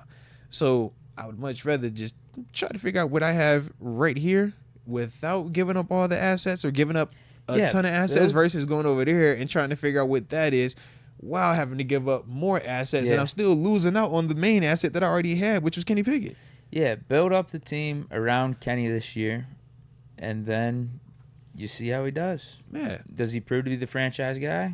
Okay, perfect. We're because this the year, this the make or break. We're gonna find out. Then you have a team ready made for whatever other quarterback you want to bring in, be a free agency trade or in next year's draft. Yeah. Build up the team around him. Again, you could bring in the competition, but I don't like giving up a second-round pick or a first-round pick to get Justin Fields, who's just going to be in to compete anyway. Why not bring in the competition via free agency, Mason Rudolph, Sam Darnold, where you're not giving up draft picks that you can, help build a team around whatever quarterback. We don't want to give up too many resources simply for competition. We want to use resources to actually help our team this year be better. We can take chances on or in terms of competition, but just with a little bit less invested in it, Especially if you believe in Kenny Pickett. Yeah, for Justin Fields, like, honestly, outside of personal opinions, you can make case Justin Fields and Kenny Pickett are the same people. Like, in terms of where they're at NFL-wise, we've seen them do some good stuff. We've seen them do some not so good stuff. If you swear by Justin Fields, then you're going to highlight all of the running ability and the wild plays. If you swear by Kenny Pickett, you're going to highlight all of the winning performances and clutch drives. But at the end of the day, both of these dudes are wildly inconsistent, and they have flaws with their technique. So I'm like, yo, give me this one, because this one I've already spent what I need to spend on it. It was just one first-round draft pick, nothing else crazy. I got to go spend something else to go get this one just to get right back in the same spot. So, yeah. And that's why I don't even want to draft a quarterback early on in this upcoming draft. You already got your first-round guy you took 2 years ago. Yeah. Now, they did say, for Noya, he says that Fields played for the Bears, though. So that is a caveat. I do agree with you. You do got to throw that in. The Bears are not the Steelers. Organizations do matter. We don't hold the Browns, right? You play for the Browns, you're like, bro, it can hurt you. It can stunt your growth for a little bit. Because Utah to NYC says Fields need real coaching. I mean, that's why someone's probably going to trade for him. Yeah. Because they see that he was on the Bears. They feel like there's more left out there with him and his potential. I get that, but I don't know. It's not something I'm giving up assets for. Ryan O'Connell, he's kind of with you. He says people want Fields because he puts up a ton of fantasy points. I mean, that is partly how I feel. Watching him play, I'm like, it just doesn't feel like he's winning games out there. Like, he's putting up stats. Bears will get down in these games. So, obviously, you're trying to come back. And so, you're going to let Fields do whatever out there to get back in it. Throw up passes, get some of these scrambles for long route. Like, I get it, but I don't know. I just feel like he wasn't that conducive to the Bears winning games. Now, the Bears organization argument is valid. Didn't have the greatest of structure around him, for sure. Greatest of coaching, all that stuff. At the same time, people say we make so many excuses for Kenny Pickett. Fields has been in the league for an extra year over Kenny. And, 3 years and you're still trying to talk yourself into him. Okay. I get it, the talent's there.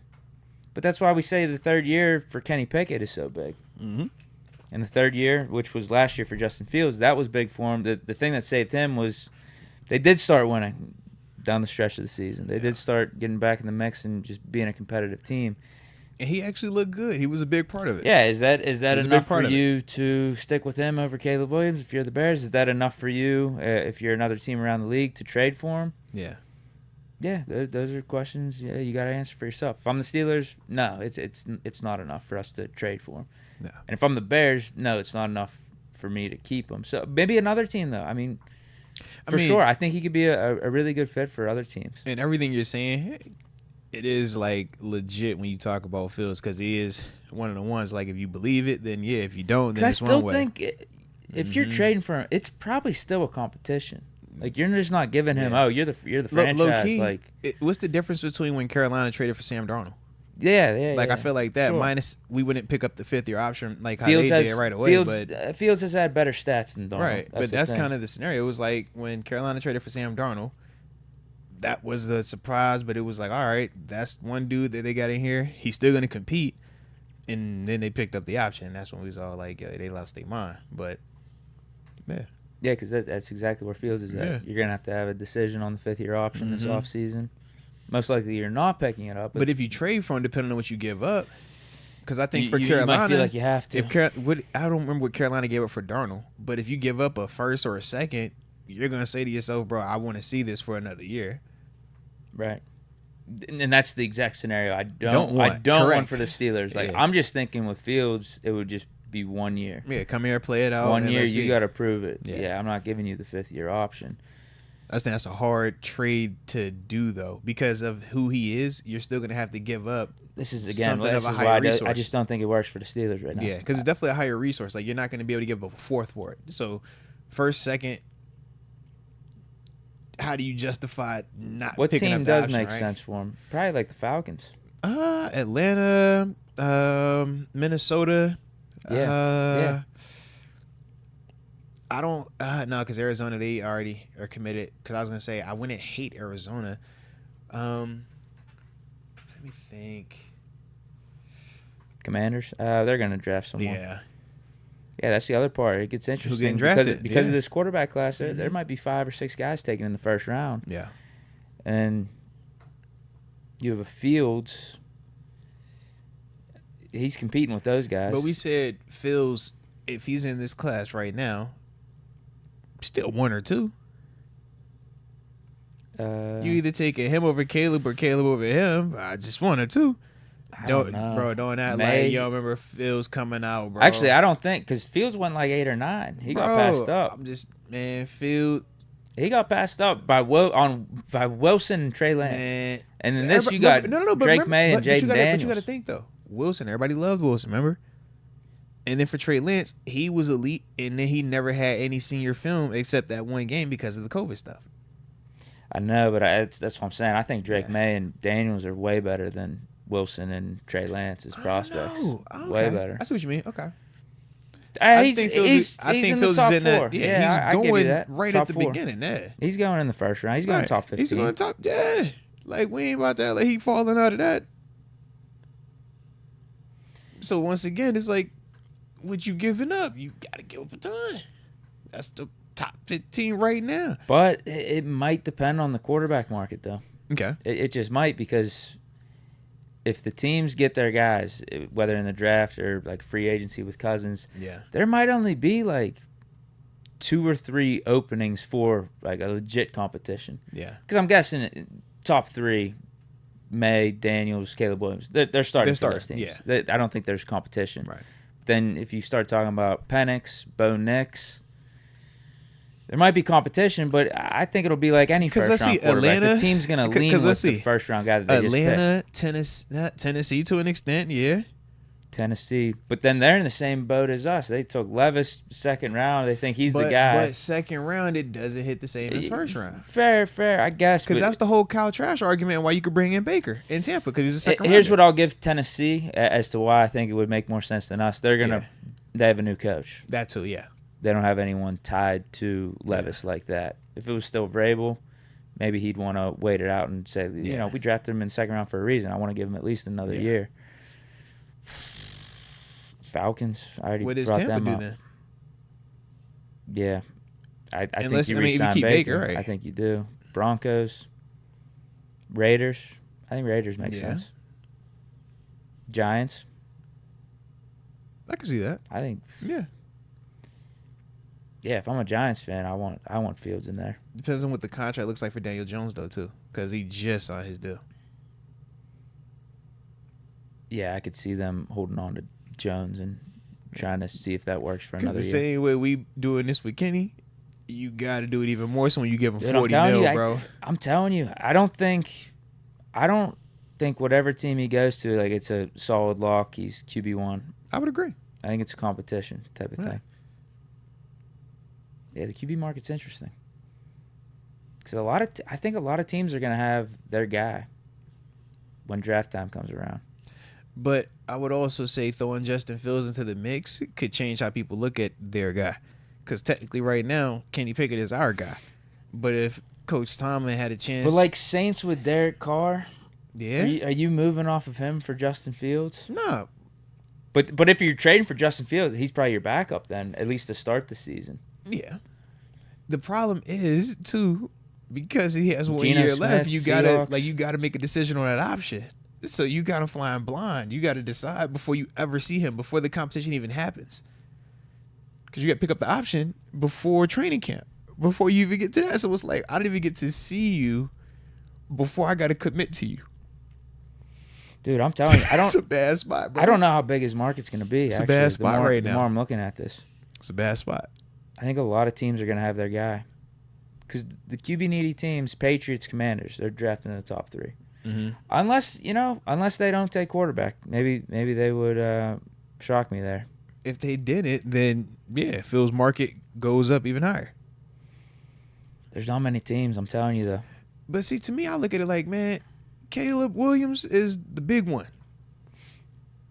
Drake May, all right. But after that, I'm like, man, I could see a team asking themselves, would I rather take my chance with Justin Fields or would I rather take my chance with whatever we want to say is the third, fourth quarterback that's available? Yeah, the benefit to the rookies, though, is that contract. Yeah. You got him for 4 years. Mm-hmm. And the benefit to Fields is you've already seen him have success. And that's there's a reason he's available when we're talking about him. And there's also a reason why the Bears legitimately might pass on Caleb Williams. They might. I think that's the wrong decision, but they might. But either way, it's a legitimate conversation because of Justin Fields. So that's why I'm like, it kind of goes both ways. But that's why he is who he is. Yeah, I'm just looking at all these teams, like the ones that could be interested in him have kind of a guy. Like the Giants with Daniel Jones. Or like the Broncos with Russell Wilson. Saints, Derek Carr. It's like, how do you play that? Yeah. Do you just go all in on Justin Fields, cut ties with Derek Carr, or Giants with Daniel Jones? I think the price tag matters. If you're getting him for a second, I think it's a different convo. Heck, if you were able to get it for like a third and a conditional or something like that, I think that's a different convo. If you saying it's a first rounder, though, I think that's the part where it does send a different. That's what I'm wondering now. Message, like maybe his market goes down in terms of the asking price. Because I think if the price goes down and you're talking a second or a third, I think that's way more legitimate and more appealing to some of these teams. You're willing to bring him in to be backup to me, competition type in the offseason. Yeah. And you're willing to take that risk just because it's cheaper now. The first round, man, it's the first round of a reason. I would even go as far as to say if, and you know I'm a Kenny guy.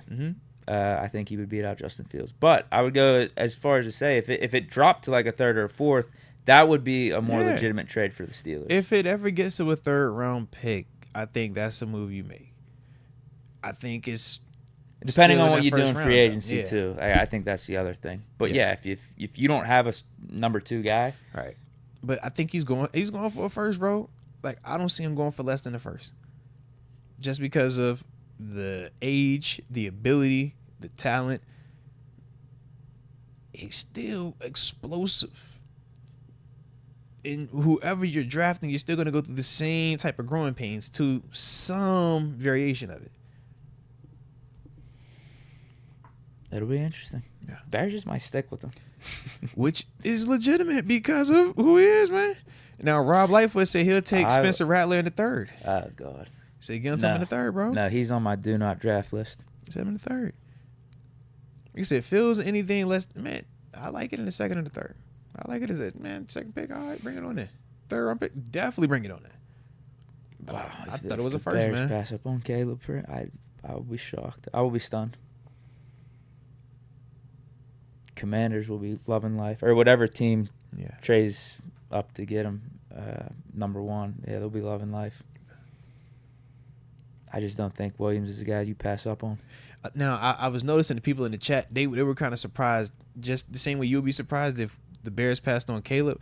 They was kind of surprised that you feel like Fields would get beat out by Kenny. Why are they surprised? They brought up the touchdowns. I don't even know how many touchdowns Justin Hurts had. How many? I mean, Justin Fields. How many do you have this year? I don't know. But yeah, I'll take Kenny Pickett over Fields. Yeah, it is. I like your loyalty. Yeah, I don't know why they're surprised by that. He's loyal. You know he's loyal, man. Yeah, I think he's better. I think he'll prove to be better this year. Again, a lot of my Kenny Pickett takes for 2024 is going to be based off prediction. But at the same time, I have seen things from him these 2 years that go hand in hand as to why I believe that. But I would be the first to admit it hasn't been all there with Kenny Pickett. Like, I'm the first to admit that. Hey, man, no, your boy said he thinks that y'all cousins, actually. Who? You and Kenny. No. It says like a little connection. No, I've met him twice. The one time was at the softball game, that softball Cam Hayward charity game. Mm-hmm. Asked him about handstands. I do remember that too. And the other time was at the what was it, down at the Steeler Christmas thing. Same thing. It was like a little charity event. Yeah, outside of that, don't know the guy at all. Probably doesn't even remember me. Oh, the Christmas thing for me. I was like, yo, the Christmas thing. Yeah. Might not even like me because I was asking about handstands. I think it threw him off a little bit, not going to lie. I think he was a little flustered. Because that was your first interaction. We asked about the handstands. Yeah. That was like first introduction. Like, hey, what's up, Deke? Handstands. Come put you on camera. Yeah. It was a vibe. The Christmas one was way chiller. It was awkward because it was multiple guys in the building, though. Multiple quarterbacks around. That's back when the whole, oh, you a Mitch guy? You a Kenny guy? Mm-hmm. Yeah, I don't know if I could say hi to Najee at that point either. It was Jix. Yeah, because it was definitely out. Yeah. Good times, man. Good times. AJ Martinez says AJ is here. Question mark. Salute AJ. Salute him. As Dresden, Coach Cowher could draft linebackers. Yeah, we had some dogs. I like it. Gilden, Kendrell Bell. Yeah. Shout out to Kendrell Bell. Heck yeah. Greg Lloyd. Yeah. Mm-hmm. Yeah, those are some guys. Yeah, heck yeah. I like it. There was one dude that was pretty good. Was he an edge or was he inside linebacker? Was it Chad Smith? Chad Scott? He was a corner. Chad Smith, then I don't know. Yeah, I could be off there. He didn't live up to the hype. He was a first round pick. Yeah, we've had our struggles with drafting corners throughout history. It happens. Corner's a hard position to play, bro. Ike Taylor and JPJ looking like the corner is one of the hardest positions to play in the NFL, bro. Like, I feel like quarterback is the hardest. Chad Brown, that's who it is. Von Kirkland too. Rob Dallas brings up. I didn't know Cowher had Kirkland. I know he drafted him. Shout out. Yeah, Chad Brown. Yep. Definitely. John Wright, good. Oh no, I was gonna say, man, I feel like corner, man, that's like one of the second hardest positions to play in this league, bro. I feel like quarterback, then corner. That corner, man, boy, it's tough life to live out there, man. John Wright, I've got a feeling TJ is going to get snubbed. I can understand that feeling, because I too have a feeling of snub. So I could definitely understand what you mean. Some snubbing is gonna happen this week. It's real snubbish. Yeah. I don't know what you want me to say because. Do you know it's Snub City, because bro? You know it's Snub right City. It is what it is. Right now, I think Josh Allen deserves MVP over Lamar Jackson. Right now, but that also involves me watching the playoffs. I know. That's what I'm saying. I'm sorry. It is what it is. I don't know what you want me to say. That's why I said it is what it is. I get it. That's why I hate this MVP award, because you should be able to watch playoffs. I get it, bro. Because how valuable are you if you can't deliver when the playoffs are happening? I mean, I get it. That's where I find value. Snub City, man. That's where I find value. That's why Mahomes is, I mean, just give it to him. Snub City. But if we're talking about Josh Allen versus Lamar Jackson. Because then who would your depot be? Josh Allen. If you did it based on postseason. It's different awards. No, it is. No, it just flat out is. It flat out is. There's a reason the quarterback always wins these MVP awards. Just flat out. The Offensive Player of the Year, Defensive Player of the Year, I think those are way more stat-based. You could talk about some impact and stuff, but... All right. I'm being dead serious. I like it then, MVP. Most valuable player. Yeah, bro. Well, I mean, if we're talking about the two guys that are in it, Myles Garrett did jack shit in the playoffs. Did absolutely nothing. I'd say, who's your MVP? My MVP is Mahomes. So who's your depot? If you base it off of like TJ. How you do that. No, based on how you do your because you said off of the postseason. That's what I was trying to figure out. How would obviously you do that? Mahomes did all right in the regular season too. But who would you say? It's TJ Watt. All right. I mean, TJ Watt did just as much as Myles Garrett in the playoffs. TJ Watt didn't even take a snap. And obviously did a lot better than him in the regular season too. So no, but in terms of MVP, the top two guys for regular season, Josh Allen, Lamar Jackson, right? Same thing with the deep boy, T.J. Watt, Myles Garrett. Who's in the offensive player of the year running? I haven't even checked, bro. It's probably McCaffrey. But yeah, amongst the favorites in each of their respective awards, it's T.J. Watt, even including the playoff theory. But for Lamar Jackson, Josh Allen, I think the playoffs does flip it for me. It does. That's talking MVP too. Offensive player. It's gonna be McCaffrey. You're right. This thing got to be McCaffrey, man. Either him or Tyreek, but I feel like McCaffrey got all the hype. It's gonna be McCaffrey. Yeah. Justin Gordon, I've been rocking with y'all. Just have two accounts, I guess. Anyway, draft should focus heavy on defense. KP Mason or any free agent QB will need it. Nah, respect. I'm with you on it. And shout out to the fact you've been rocking with us, too, even with your multiple accounts. I like that. Salute you. Greg Yeager, y'all should do an official top 10 QB list for the 2024 season. Oh, you know we're going to do it. You know we're going to do that. It's always a blast. We can't wait. I'm looking forward to it. We ain't going to rush it, though. Can't rush it just yet. I don't think I'm going to have KP in the top 10. Don't you do that. Don't you do that, bro. Stop it. He can't fall from 3 to out of the top 10 in a year. I can't do that again. Why not? YOLO. No, he needs to earn it this time around. Well, he did earn it. He went to Pitt. No. And I prefaced my Pickett take too.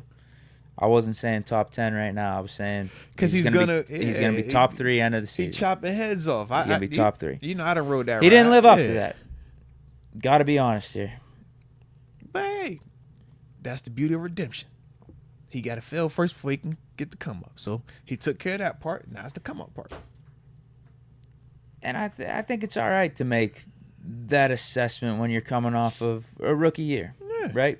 Now I got 2 years of Kenny Pickett. A little larger sample size, new information. Larger sample size, so like I don't know if I could do that. I don't know if I could just throw him in the top 10 like that. Now, me personally, would I take KP versus a lot of other these quarterbacks out there? Say it.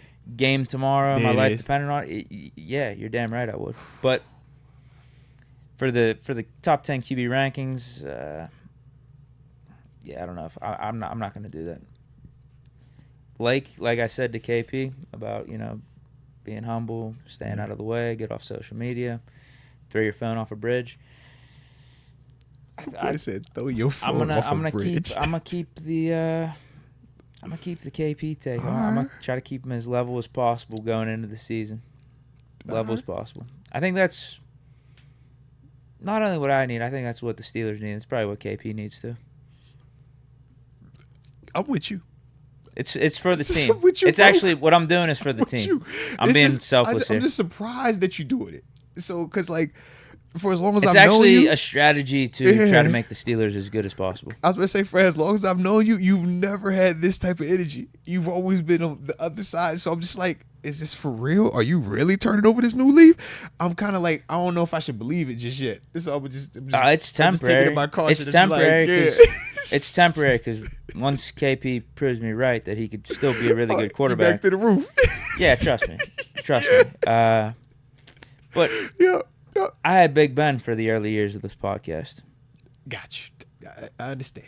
That's a proven guy that if anybody can understand you, if anybody can understand you, I can understand you. Something about when you got your guy. When you got your quarterback, bro, it just hit different, man. It hit different. So I'm with you. That dude had 2 Super Bowls within his first 5 years, 6 years. Went to 2 AFC championships his rookie season and his sophomore year. Mm-hmm. Like, come on. KP hasn't done that just yet. Just yet. He got time. And I'm upfront about that. So my takes are reflecting that. I talked about bringing Mason back and having an open competition with KP8. That's accountability. Like, come on. This is true. Come on. But, again, if KP wins the job, if he is QB1 for 2024, like, watch out. Like, I think he'll cook. I think he's going to make me look right. Yeah. I'm hoping so. If not, then Did we just be having fun talking about the next draft prospect, bro? We ain't tripping, man. I'm gonna have to take an L there. We just gonna pivot to the next one, bro. We ain't tripping on none of that. Kenny would probably have to take an L on his Steeler career. Hey, but when we get the next, I don't want that. Though, and I know, I don't think you want that either. You know, I don't want that. It's bad for business. You know, little G, he be. I don't think we want that. Actually, I don't think we want that. We don't need that, bro. As a general collective. Yeah. I'm with you, we man. don't. Now, there are just straight up Kenny haters out there, but they might want that. This is also true. I don't want to see nobody fail. People that are Steeler fans can look at it through an objective lens. It's like, you actually want Kenny Pickett to do awesome this year. Yeah. There's a pocket of people that don't, and to them, I don't know what to say, but it's just unfortunate. It's just unfortunate. You got to live your life that way. Yeah. That's unfortunate.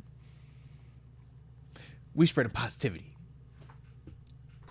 S. Dresden, Hines Ward is receivers coach / quarterback assistant or quality assistant. Quality assistant, man. Trust me, I'm not tripping on it. Bring him back, get him in the building. You can never have enough of guys like him around the players, man.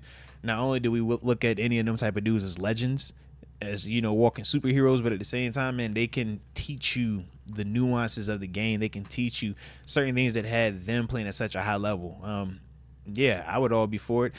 The big thing is he open to it? Like I said, I don't know if he's still the head coach down in the XFL, but he was the past season down with the Brahmas. Yeah, so I think he's supposed to be going back. Now, I know they did the whole merger thing. I haven't fully updated myself and everything that's going on down there, but yeah, man, I'm all for that if he wanted to. AJ Martinez, best podcast with the coolest podcasts. 5 and Digler. Salute you. I see the play on words. I like what he did there. Justin Gordon. Oh, hold on. We skipped one. Right. Sean McCartney, shout out to you. He says, no Edmonds. Real money should stick to rapping. Dang, so he's not on the bring Terrell Edmonds train back. To just keep giving us bad rapper. Nah, he got bar. We heard it straight. Edmonds just put out some decent stuff musically. I agree, man. But yeah, I mean, I disagree with Sean McCartney. Yeah. With all due respect. With all due respect, that is right. With all due respect. Justin Gordon. Tomlin can coach us to the playoffs with any quarterback. If KP8 doesn't make a deep playoff run, he's talking about an AFC championship in 24, we need to go get the Sanders brothers from Colorado. You know I like it. Oh, I got the Apple Watch on today. My bad. Obviously, we need to go deeper in the playoffs, but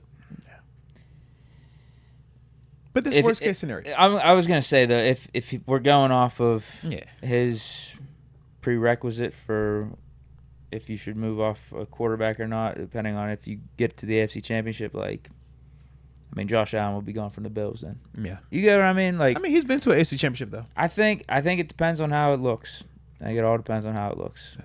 If it's a shootout or Kenny's playing good and we don't get it done. Yeah. But at least make it. You're talking about 3 years. You're talking about 3 years in the league up to this point. Yeah. With Kenny, you don't move off that. If it's 7-8 years and we can't get over the hump with that's a whole different story. But you're talking about 3 years into the league. If he could show you he can be that guy for you, that's all you're looking for. I don't think necessarily has to be AFC Championship. That's all. I would like it to be. Dondre Izell. Seems like Dallas is trying to run Dak out of town. Dang, why do you feel like that? They probably should. I thought that they're not, because Jerry Jones was actually talking about how the team goes as far as Dak is going to take him. He said that last year. He said he's saying that again this year. Oh, he's not giving him an extension. That's the thing. Yeah, but he said the team goes as far as Dak going to take him. That sounds like he's still with him, at least for this year. But I don't think he's going to stick with him if it don't work out after this year. So, yeah, that's probably why. AJ Martinez, love, kindness, and blessings to all the goats in the chat. There it is, AJ. There it is. Shout out. That's the positivity I like on Friday Juniors. Salute you. I like this one here. Whose man's YouTube? Look up, or YT. Look up Drew Brees year 2 stats and Kenny's, LOL. Not saying they the same, but folks got to chill, LOL. Okay. Yeah, Drew Brees struggled out the gate first couple years. That's why they drafted Phillip Rivers. Yeah. And then because of just that era of football back then, they went with the veteran over the rookie, over the first-round guy. They would actually, let the first-round pick sit for a year or so. That was the plan with Ben here. Maddox and Batch got hurt, so we had to go with Ben. Yeah. But, yeah, Brees turned it around year 3. Like, that was a huge year for him, and then ended up having a Hall of Fame career after that. So, yeah, it was a big year for Kenny, just flat out. Like, there was a reason at that point with the Chargers they were looking past Brees. Because I think they took Brees in the second round. Yeah. Didn't have the greatest of first 2 years, and they draft Phillip. Brees has a couple good years with the Chargers. He gets hurt, but, I'm sure if he didn't get hurt, Chargers would have been willing to stick with him. And, rest is history. Good comparison. It's a good little thing to bring up there. I appreciate that. I appreciate that. It's a good reminder. It's just a good reminder. That and the Terry Bradshaw documentary. There it is. AJ, no, I just read that. S. Dresden? Yeah. Deke, name the most exceptional thing that Pickett has done as an NFL quarterback. I talk about the fourth quarters. When it matters. Talk about the fourth quarter drives matter, man. I got you. It's whatever. You could sneeze at it, but I don't know. I kind of weigh that with something. Yeah. I feel like it means something. Man, got to perform in the moments where you got to have it. Clutch moments, that matters. Because we've seen plenty of people struggle in the moments. I'd rather have that than the opposite. It's just we need more of the first 3 quarters. Mm-hmm. We can't have our margin for victory be that thin all the time. Yeah. Because it comes back to bite you in the ass. You can't win like that every time. You can't. Tate boys, Fields' calling is way higher. He opens up the offense. Fields would be at Kenny. Out, you need a guy.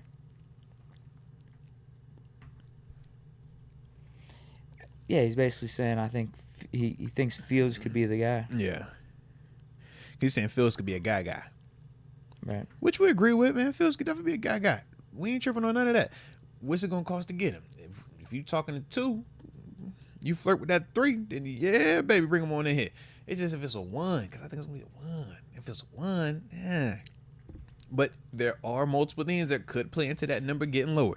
And if that happens, man, yeah, the lower that number gets, the more intriguing he becomes to us, man. From my perspective, at least. Jonathan Stevens, Fields had more touchdowns in 13 games this season than Kenny has had in his career and played on the Dumpster Bears. I don't hate Kenny, but it's not close. No, this is true. And that's one of the things, regardless of, when we brought up, or when Deke or others have brought up Josh Allen early in his career, it's like they were still scoring. And that's one of the things that has been the bigger knock on Kenny, is just not a lot of touchdowns with still the turnovers. So, yeah, when you bring up Fields, he scores points. That's what he does. So, yeah, in that context, of course, that's going to be more appealing. But you also have to remember, too, Fields, to me, is a higher end athlete right now than where Kenny is. And I think his athleticism has bought him a lot more time to make some of them plays that have created some of those touchdowns. Whereas for Kenny, he's more exclusive arm. So when it doesn't work for him, you're not going to see him pull the ball down and run 60 yards for a touchdown like we've seen Justin Fields do multiple times. So when we bring up the more touchdowns, that part is also a part of it. And that's also part of what Josh Allen, but that's also why those quarterbacks are kind of viewed how they are, is because of the ability to still throw it and have legs where they can get, those type of plays to happen. So that's my only thing when we're talking, just the Kenny Pickett early couple of years struggling versus Justin Fields early couple of years struggling and Josh Allen early couple of years struggling. Those dudes are still viewed higher up because of their ability to use the legs to offset some of the deficiencies throwing it. Whereas for Kenny, we're still trying to figure out, well, why you can't throw? What else can you give us to keep us to flow? What else can you give us that will be viewed as this is an elite trait? So I get what their arguments are, but at the same time, I get why you feel how you feel, because all those things can still be true. They all 3 have struggled at times with their development. Their legs have made them a little bit more sexy during those rough years. But either way, when you got to that 3rd year mark, that's when the arm start, or at least for Josh, the arm click. For Fields at the back end of it, we start to see him click a little bit better. Heck, even Lamar Jackson to an extent, we're like, man, we start to see him just slow down with his passing and take another step. So for Kenny, this is the part what we're trying to see. Those dudes, they had legs to buy them time, but eventually their arm developed, their accuracy developed, their anticipation, and their eyes in terms of reading coverages developed. That's what we're waiting to see with Kenny. And this can be the year for him to do that, man. But yeah, man, we could get caught up in those numbers of the other dudes versus him, and it's accurate. But that is the part for me where this is the hopeful part with Kenny, because that's where the arm specifically should take off. We'll see, man.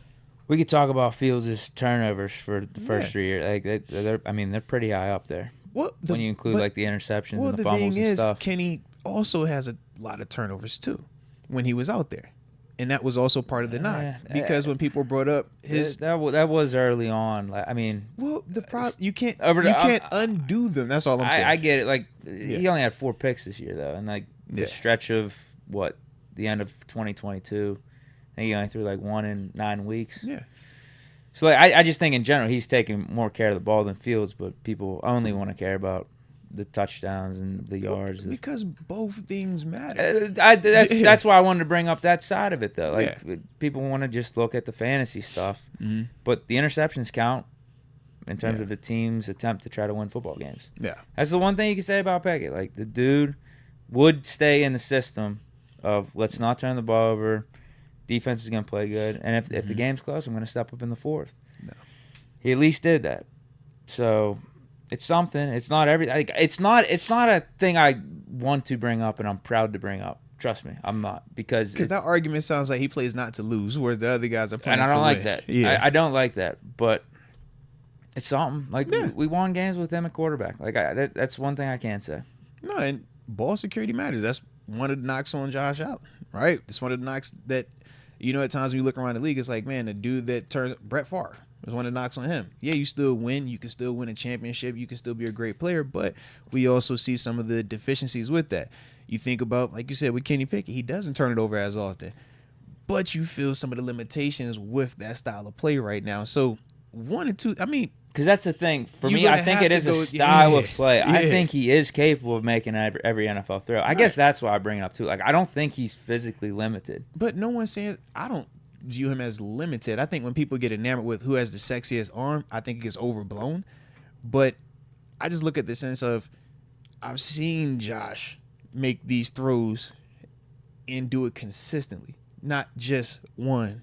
I know. We only really got to see it in the Bengals game this year for Kenny, and then he was hurt the next week. Right. With Justin Fields, we've seen him do it just more because he's been more available. But we've also seen him have more struggles, partly because he's been more available. So I think all of those go into it. And then we obviously talked about just the style of offenses and what those guys were asked to do versus what Kenny has been asked to do also was different. In terms of why they generate more touchdowns, but also why they got more turnovers. Because they're being asked to do more. Whereas with us, for a while, with Kenny, we weren't asking him to do that. Just not being in the mix and playoffs and stuff. Well, the thing is this. If we're saying who's the better player, ask Kenny to go and be in no system and see what he does.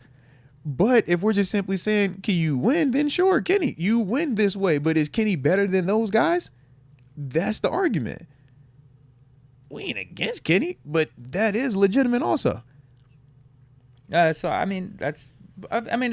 agree with that. I was talking about how the Bears aren't as good of an organization or as good of a team structure as the Steelers. Sure, they're asking Fields to do all this and that. But I don't know, man. Like I said, through 3 years with him, I'm not sold.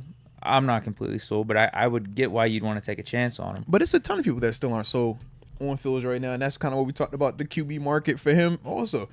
Because even with that, he still has had a lot of up and down. The thing that is his saving grace is he still has the arm question stuff that we talked with Kenny, right? Can he develop into the consistent thrower? We feel like he has the traits for it. But the one thing that he definitely has, the explosive legs. And the ability to say, F it, I don't know what the coverage is, but I can go 70. Josh, F it, I don't know what the coverage is, I can go 62 on you. Lamar, I don't know what the coverage, I can still go. And that Jalen Hurts, I don't know, I can still go. And that's one of the things for when you're just Kyler Murray. Another dude, I can still just go. So it just makes it feel a little bit better. Because like we all going to struggle with the arm. We all struggling with that, some to various levels, but all of them dudes I just named kind of here with the arm. But the legs have elevated all of them dudes. Lamar, we talking about him as an MVP favorite. It's not because of all it is. Them legs help him out a major way. Josh, it ain't because of all it is. Them legs help him out a major way. Outside of Mahomes, Burrow, Herbert, Lawrence, them the dudes that we are like, yo, they just arm. A little bit of legs, but mainly arm. Them other dudes is the hybrids.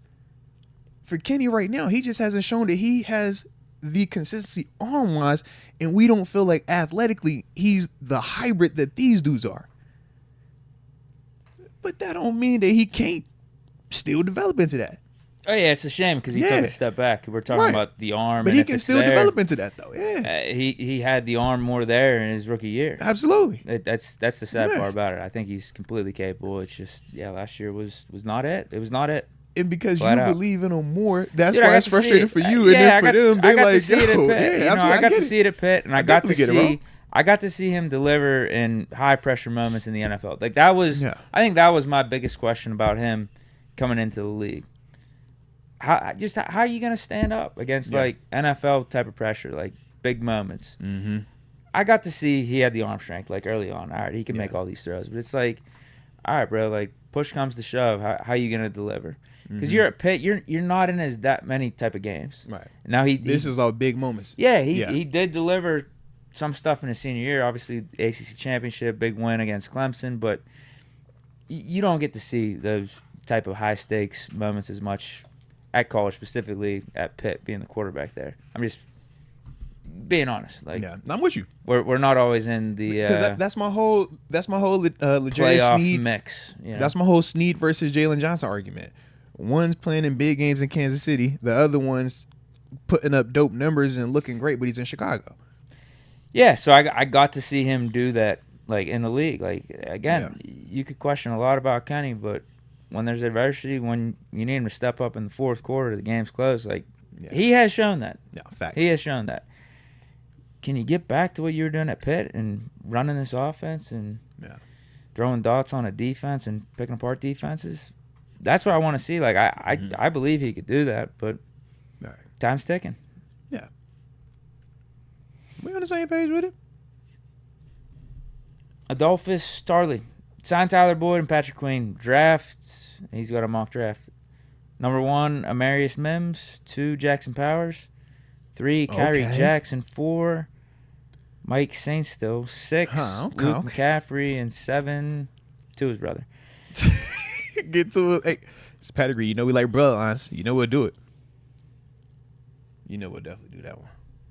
I hope not. Don't be surprised. I hope not. Don't be surprised. Tony Daniels, 2nd. Deke, the Bears franchise best quarterback was Jim McMahon.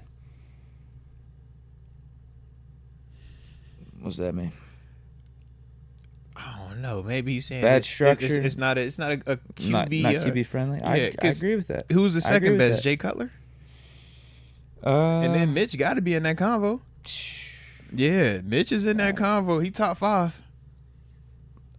That's a sad list. Mitch is for a fact top 5, Mitch, bro. For sure. It'd be a legitimate debate in Chicago. It's a debate in Chicago, bro. Maybe Mitch because they went to the playoffs. They'll bring Mitch back right now. They'll bring Mitch back, be the backup. They'll love him out there. Yeah, it's the backup. That's that's what I'm saying. They'll love him as a backup out there, man. Yeah, that's crazy. Bear system isn't the most QB friendly. It ain't Pittsburgh. That's definitely the case. Yeah, it definitely ain't Pittsburgh. Where's where Jim rank on ours? What? Where would Jim rank on ours? Well, he won a Super Bowl, so probably 3 actually. Okay. Between Ben and Bradshaw. That's what I'm saying. Like, how do you take one of them off of 1 and and 2? Yeah. After that, then you got, it's Neil O'Donnell, Cordell Stewart, that type of conversation. Yeah. McMahon won a Super Bowl, so he'd be 3. He didn't have the greatest of stats, but he's one of those tough quarterbacks. And he had the cool little headband in the the little shuffle. Sean McCartney, all due respect, Deke, I disagree on Edmonds. LOL. It is what it is. I like it. We also had Dondre Ezell. He says Chris Jones for Defensive Player of the Year for the playoffs, hands down. What about Bosa over in San Fran? I thought he was doing some stuff too. I low-key like Aiden Hutchinson. He just got knocked out. But I like Aiden Hutchinson a lot too in the postseason. I thought he was doing his thing too. Here's the problem with that though too. Again, like I just view them as different awards because the Defensive Player of the Year, it's you going far into playoffs. It's so much predicated on what's going on with quarterback and the offense. Okay, you get what I mean? Mm-hmm.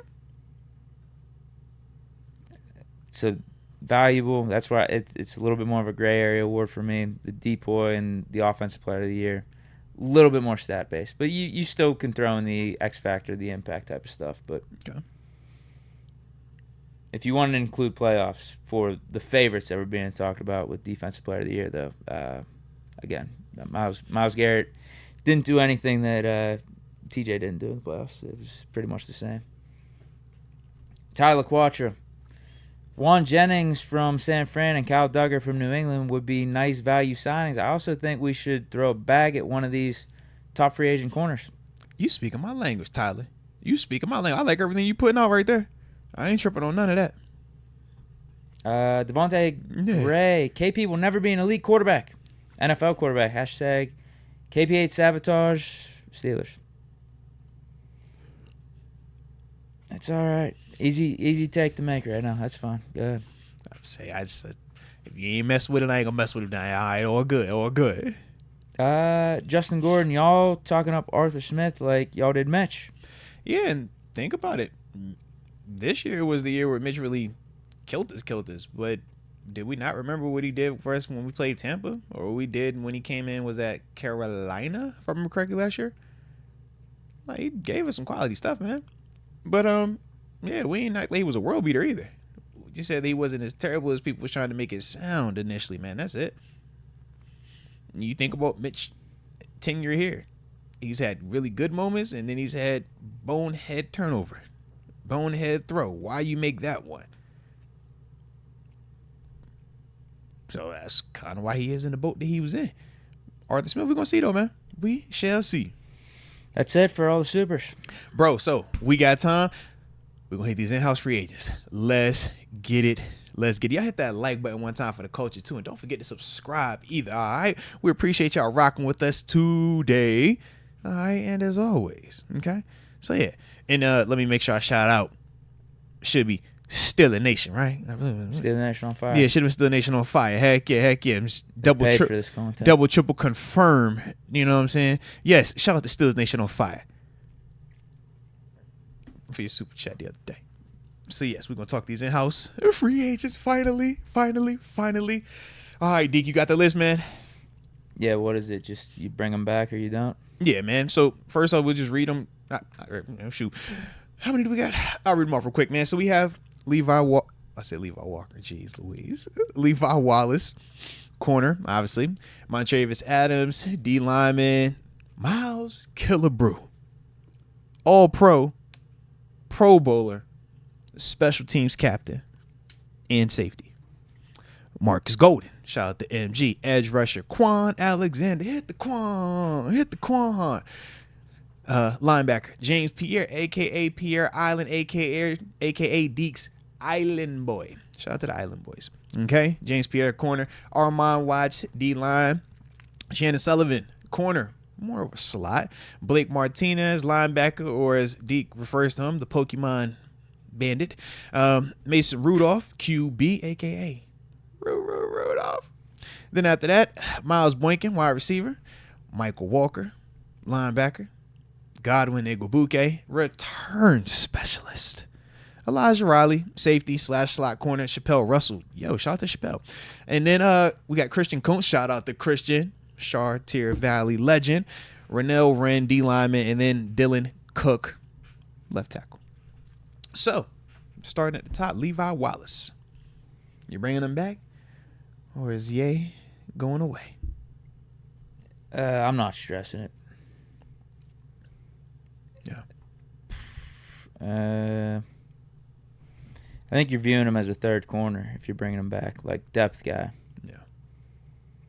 And that's probably right. Like, I don't think we'd be the only team that looks at him like that. Yeah.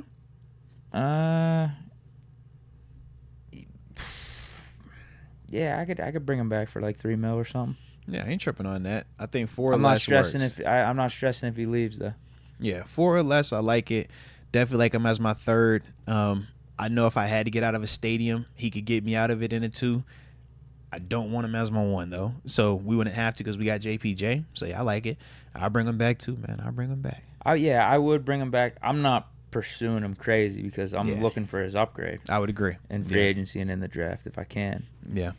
So if he's not willing to settle for CB3 or that role, then you just got to move on, part ways. If he can find a CB2 job somewhere else, best of luck to him. I don't know if he's there at this point in his career. Maybe a team with like a really cornerback needy team, maybe they would take him. Well, because I think he'll still be able to get about 4, maybe even 5 in the right team. Yeah, hell, I mean, Kyler Witherspoon started last year, so anything's he'll possible. be able to get a deal, but to me, it's just like we don't want to overpay for it because we're more familiar with it. But he's still a good player, but you just got to understand the role of it. So, yeah, for the right price, I do like him. All right, next up, Montravius Adams. How we feeling about him? He'll be 20. He's actually 29 as well as Levi Wallace is 29 also. He made 2.5 last year. Yeah, bring him back. Something around there. No. Some on the cheap. They gave us quality snaps, man. Could play the nose tackle, could play the 5, plays any of the 1 technique or the 3 technique. We go to nickel package. Really good effort. We saw him make splash plays with some of his effort, chasing, hitting, and stuff like that, man. Good play, just a good player from that standpoint. So, and it also gives me a little bit more depth in the position. Yeah. All right. Miles Killebrew. Yes, I want Miles Killebrew back. Special teams matter, and he is a dog with capital D, and he's a good guy, man. I think you have to bring him back. Yeah, good for the locker room, man. Right, that's true too. Like, just across the board, I think he checks a ton of boxes off. Even when you talk about the leadership stuff he talked about on the show when we had him on for the interview, just speaking on the difference of, year 1 trying to be a leader out there, taking away from his play, talking and trying to do that portion of it versus year 2, saying, man, let me focus back on me as a player and lead by example. Them dudes will catch up when they catch up. So I do like that, man. So, yeah, I like it. All right, Marcus Golden. Well, it depends on whether or not we bring in Bud Dupree. Yeah, this is a tough one because I'm like, before I thought of Bud, then I would be over here like, absolutely, 100%, yes, bring MG back right now. But when I think of Bud, I think the answer is still yes. Then in a vacuum, right. We could bring him back. Yeah, so I'm like, I would take Bud Dupree over him, but if the Bud Dupree stuff doesn't work out, I think it's a slam dunk to bring in. And he's cheaper too. He's also cheaper. Both of them are familiar. It's just, to me, Bud was the first rounder, homegrown, played coming here. Off of 6.5 sacks. Yeah, bring him back. And he was starting down there too. Whereas with Marcus, he was rotating up here. But if I don't want to spend the money on Bud, 100% give me Marcus. Yeah, I like it. All right. There's too many connections for Bud not to come back here. Obviously the Pittsburgh one, but Arthur Smith in here too. Yeah. And Bud Dupree signed with the Titans, Arthur Smith's former team. And TG, I said TG. So much going on. TJ is here too. Yeah. That was his running mate. He had his best season playing next to TJ. Quan Alexander. Yeah, because it's super cheap and he's off the Achilles. But at the same time, I'm kind of like, it's cutthroat business. So I was kind of cool with it being like, yo, we're just going to let you kind of, because you got to recover. Yeah. It's the business. It might be a Miles Jack scenario. Because this is rehabbing. I'm paying the rehab. Yeah, so what do you mean by that? You would bring him back or you wouldn't? No, I'm saying if I bring him back, I'm paying him to rehab, essentially. Right. Because he's not going to be playing in September. Not playing in October. Probably looking at November time frame. And then at that stage, what's the does it look like? Time frame for the Achilles now? Achilles is going to take a minute. Just in the sense of you can we talk ACLs, right? You can come back from the ACL in, was it 6 months? But are you back from the ACL in 6 months? It used to be a year. They definitely shortened it down, right? So you can get maybe 9 months, right. 6 to 9 months. I thought it was like for the Achilles or the ACL? ACL. Yeah, ACL 6 to 9. I thought Achilles like 10 to a year. That was like 10 to 12. Yeah, I was going to say 9 to a year, typically. But Aaron Rodgers almost did in 2 months. Yeah, but Aaron Rodgers talking about playing quarterback, and we're talking about an explosive athlete, running, change of direction, push, pull. That's a lot. And he's 30. Yeah, he's 30. That's one thing. That Achilles on, that's the bad one. I would just bring him back just because. We paid him 1.3 last year. So that's why I'm like, paying the rehab. I respect the dude so much. Yeah. I think I just bring him back for that. Paying the rehab, man. I ain't tripping on it. All right. James Pierre. The Island Boy. It's over. You done with the Island Boy? Yeah, it's over. The Island Boy's done. It's over. Oh, man. Yep, it's over. Oh, man. Jeez, Deke. I mean, I don't hate it. It's absolutely over because you're drafting a cornerback, and I got Corey Trice coming back too. Yep, Trice. The only value Pierre gives you is really on special teams at this point. Yeah, it's over. It was a good run. That definitely was. Armon Watts. Huh. This is an interesting one right here, man. Yeah, he just. I mean, if we bring him back in Montravius Adams, we're not addressing D-line at all, or we shouldn't. That would be a cheaper way to do it versus drafting or spending more in free agency. Yeah, bring him back for the depth. Your D-line set then. You got Watts, Hayward, Adams, Benton, Ogunjobi, and either like Liao or Loudermilk. Yeah, I wouldn't be opposed. I agree. I'm not trying to draft interior defensive line early or focused on him in free agency. Yeah. So he's the perfect type of depth guy. Yeah, and that's the thing too, man. Whenever you allow Armon Watts or Montravius Adams to leave, that's okay in terms of the thought process. But we also got to remember that it's multifaceted. So if he leaves, we got to bring somebody else in. The money that we were spending there, we got to spend somewhere else anyways. So, yeah, Montravius Adams and Armon Watts last year combined for $3.7 million. I'm like, yeah, I like that. And both of them dudes played quality snaps, especially down the stretch where we talked about Armon Watts being one of the reasons why we weren't seeing as much of Liao at times, right? And it was like, man, okay, but Armon Watts was playing really well and really consistent. So, yeah, I'm with it, man. I like it. Shannon Sullivan. How you feeling? I don't care. He wants to come back for cheap, fine. I mean, he didn't destroy us. Yeah, there was a bad moment or two I remember, but it didn't kill us. Yeah, you're talking about this slot corner position. It's weird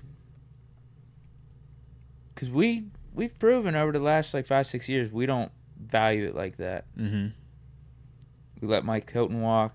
We patched that up with Arthur Millette. He walks, and then we patched it up with Shannon Sullivan. Dudes that are on what are these vet minimum type of contracts, $1 million or $2 million, and they've played good. I just think he's replaceable, is what I'm saying. Shoot, I'm over here like, okay, we could let Sullivan walk, and then all right, Elijah Riley, you get your opportunity. Yeah, over something here right like now. that. Yeah. I don't think it's the end of the world. It's almost like Levi Wallace in a way. Yeah. Now, in a way, yes, I would still rather have Levi. I think we would feel the Levi loss a little bit more than the Sully loss. I think it's easier to replace Shannon Sullivan right now than what Levi Wallace at least was giving us. I think Levi would. I don't want Levi as our CB2, but I think he'd be more valuable in a pinch. Yeah. Playing outside for a full game if JPJ goes down or whoever our CB2 is. I would agree. Yeah, I'm with you on that. Blake Martinez. No. I'm a pass on Blake. I ain't tripping on Blake, but I'm a pass on Blake. We know what that signing was. Yeah. It was just try to get us out of 2023. Look, man, it was a moment of weakness. We needed to find something. Yep. Feel me? Lights was coming on. It was like, yo, last call. Deke said, all right, bro, I'm leaving with something. That's what he said. Mason Rudolph. Yes. Bring him in. I want Rudolph back. Bring him back. That's the competition I want. Bring him back. Now he's stunting on that boy. Bring him back. Now he's stunting on that. Bring him back. Hey. I I think it's the most natural thing to do. Again, what Mason does or what he decides, that's on him. But for the Steelers, I think it's the way to go about it. You got to see Mason firsthand for those last 4 games. The offense looked different. The offense looked better than we've seen that whole last season. Mm-hmm. And, I think it would be a good competition between him and Kenny. Yeah. Make a lot of sense. I like it. It's familiarity, too, man. It's one less person that you got to worry about. Do they fit? Can they learn the system? Are their culture fit? What's going on here? It's like, nah, you already got that continuity. You already know everything. I think Mason's got good ceiling, too. Yeah. You know, you're talking about Justin Fields or talking about bringing in guys that have somewhat of a ceiling, like him or like a Sam Darnold or Zach Wilson, whatever. Yeah. Bro, what I saw out of Mason, I'll say it again. You replicate what you did for those 4 games. You're a top 10 quarterback. Yeah. That's a ceiling right there. Mm-hmm. So why not just bring him back? The guy that you've had this whole time waiting in the wings. The guy that you drafted. The guy that had his teammates support. Yeah, vocally. That became a leader out of nowhere, man. right? Heck yeah. Like, you got to see all that firsthand. Miles Boykin. That's my teamer. You know I'm down for the teamer to come back. I don't care. I don't care. Yeah, I mean. You know I'm down for the teamer to come back. Come on, teamer. Pull up. It's whatever for me. Tough guy. Get you tackles. Force fair catches. I like his energy. Yeah, it's not going to kill us. Bring him back. Nah. Because he's pretty good at special teams. Yeah, that's he carved out his role. Like I said, at that level, man, you either a superstar, a rotational guy, or you a teamer. Or you're a practice squad. And I think whenever we say bring him back, it doesn't necessarily have to mean for the 53. Yeah. Bring him back for, your 5th or 6th receiver competition for that and see how maybe one of those other receivers that's in that competition, see how they do in special teams. Whether that's a late draft pick, that's somebody that we might be excited on for receiving upside, but we're saying, hey, can he cover kicks like this guy, or can he rush punts like this guy? Right. So, yeah. I think it's worthwhile. Man. Michael Walker. Ooh, and shout out to you, Stoogie McClaw. He also brought up that Miles Boykin blocks really well also, which is definitely true. I would agree. Michael Walker. For the right price. Because athletically, he gives me a lot. Atlanta, he had his best season down there. I thought he had positive moments here. I just thought as a whole, we need him more buttoned up with the nuance of the defense. One of the things that stood out to me was when we talked about him and that matchup with Zeke Elliott. And we're watching Zeke kind of get at him. And I'm just like, it's certain things that you got to understand in this defense you just can't do. And I think that that's one of the things for him that I look at. The same way I looked at Mark Robinson. I just feel like this is more of the athlete version, whereas Mark was more of the physical thump version. But with Michael Walker, bro, I think like he could be really good. I think that he's a dude that I would like to have back to at least push them dudes in that room, because athletically, you can make a case he is your best athlete in there, bro. But the thing is, you got to get him consistently seeing what he's supposed to see and consistently having good technique and stuff. That's the thing that makes Landon Roberts so much better, is because he sees what he's supposed to see every single time. Athletically, E-Rob can't hold a candle to Michael Walker in terms of sideline to sideline coverage and stuff. But E-Rob's the better player right now because he's so locked in on what he's supposed to see. He doesn't have a lot of false steps. He doesn't make a lot of bad reads. So he's seeing it. He's getting there on time or early. Whereas Walker is like, yo, you looking here and now you trying to get back to that. So that's my only thing, man. But I do like him. Yeah, almost goes back to what I said and about he's cheap too. I think he's Miles cheap. Boykin. Yeah, if you could bring him in on $1 million contract or something, why not compete for linebacker 4 or whatever? Yeah. Because I'm not thinking of him as my starter. I still would look at Patrick Quinn as option 1 if I'm going out there and testing the market. But when I think of who's my 4th linebacker in that room now, yeah, Michael Walker could definitely be number 4 in that room, man. With Robinson. Like 100% he could be in that. Because now I'm looking at Cole, E-Rob, Queen, and that's the one. You see what I mean? I'm like, we not tripping on Michael Walker there. We were looking at Michael Walker starting, and yeah, at that stage, that was a little bit more on his plate. But, yeah. Godwin Igwebuike. I think you got to bring him back. That's the return man, bro. Yeah. And he had the highlight play. So he's a smart player. I like that. Yeah, it's almost like going from Canada to Arthur Smith as OC. Same thing at kick returner, going from gunner to this guy. Yeah, Jeez. It's an upgrade. So let's keep him. Why do I not like your analogy, bro? It's an upgrade. Oh boy, said it's like dude didn't fumble Arthur Smith and actually this is like gutted it. Gained some yards, got us some decent field position as the season went on. That's what I was wondering about him. Explosive play, bro. He has some explosives. Yeah, that's what I was wondering early on. I'm like, why the hell is this dude back there? Yeah. Throw McFarland. At least McFarland's got some better speed. You are funny, man. But then, as time went on, he made some plays in the return game. He got us an extra like 10 yards or so. Okay. So I'll give him props. Yeah, I'd bring him back. I'm down. I ain't tripping on it. I think you got to have him compete at RB3, though. Yeah. Because if we get an RB3 in there that is as good of return man as Godwin, then he's gone. If you got a better running, you get what I'm saying? You get a better, like, actual running back, but a guy that can do the return duties like him, then you keep that guy over Godwin. But or you go find Derrick Henry, and then we put Jalen Warren as a return man. There you have it. Right. I'd be fine with that. Yeah. Elijah Riley. Yes. Are you bringing back Godwin? Oh, am I? Yeah, I'm bringing him back because he's cheap and it's competition. I'm still going to bring in competition though. Yeah. Elijah Riley. Yeah, I like Elijah. Sure. I think like he's him. Smart, tough, absolutely. Cheap too, but I think he's a good player. We saw him obviously in the preseason. We saw him in the regular season. Yeah, he's backup dependable, safety, man. backup slot corner. Yeah, he's dependable. Nope. Chappelle Russell. No, I don't care. You're gone. Yeah. Christian Kuntz. Yes, bring my dog back. I don't remember a bad snap. Heck yeah, that's my dog. Bring my dog back. Let's go. Charlotte Valley's finest. Now we're getting into the Snoop Dogg Who version of this list. Don't do that. Don't do that. Renell Wren. Don't do that, bro. Don't do that. You're gone.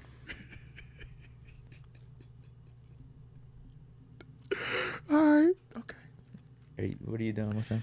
Listen. Are you bringing him back for competition? This is my thing, man. He's technically a practice squad guy. Do you know what side of the... he's a practice squad guy. Wait. Do you know if he plays offense or defense? No, he's D-line. He's practice squad, though. Yeah. I would have guessed O-line. No, that's Cook. Cook's the O-line. Cook the tackle. Yeah, man. But low-key, Cook was straight in the preseason last year, bro. I like Cook. Well, yeah. Cook, I'm hearing... If I had to choose between... I'm taking Cook over Wren if I had to choose, because Cook played well last year. I would, too. Yeah. So here's what I'm hearing about Cook. He could be like James Pierre-esque for us. Why y'all doing like this, the up and comer? Why y'all doing like this? The project on the offensive line? Stop it, because he was the camp darling last year. People was liking him in training camp last year. Like Al Villanueva, Mike Hilton. They liked him last year. So that's why, like, when I'm waiting in the wings. That's why I'm like, I know I want to bring Cook back with Wren. I'm not tripping on it. Could Cook be our starting left tackle? The only reason, if you're bringing Wren back, I know that's a hot take of a question, but. Yeah, that's a very hot take, bro. That is super hot take. Mid-season? That's super hot take, bro. Mid-season, almost like we need to get him in there, an injury or something happens. Yeah, for me, man, I don't mind, you bringing Cook back for camp purposes. Like, you're going to compete. But that's the stage of the roster where we're at when we're talking about Wren. And even when we're talking about Cook. Both of them dudes, it's like, yeah, you could bring them back.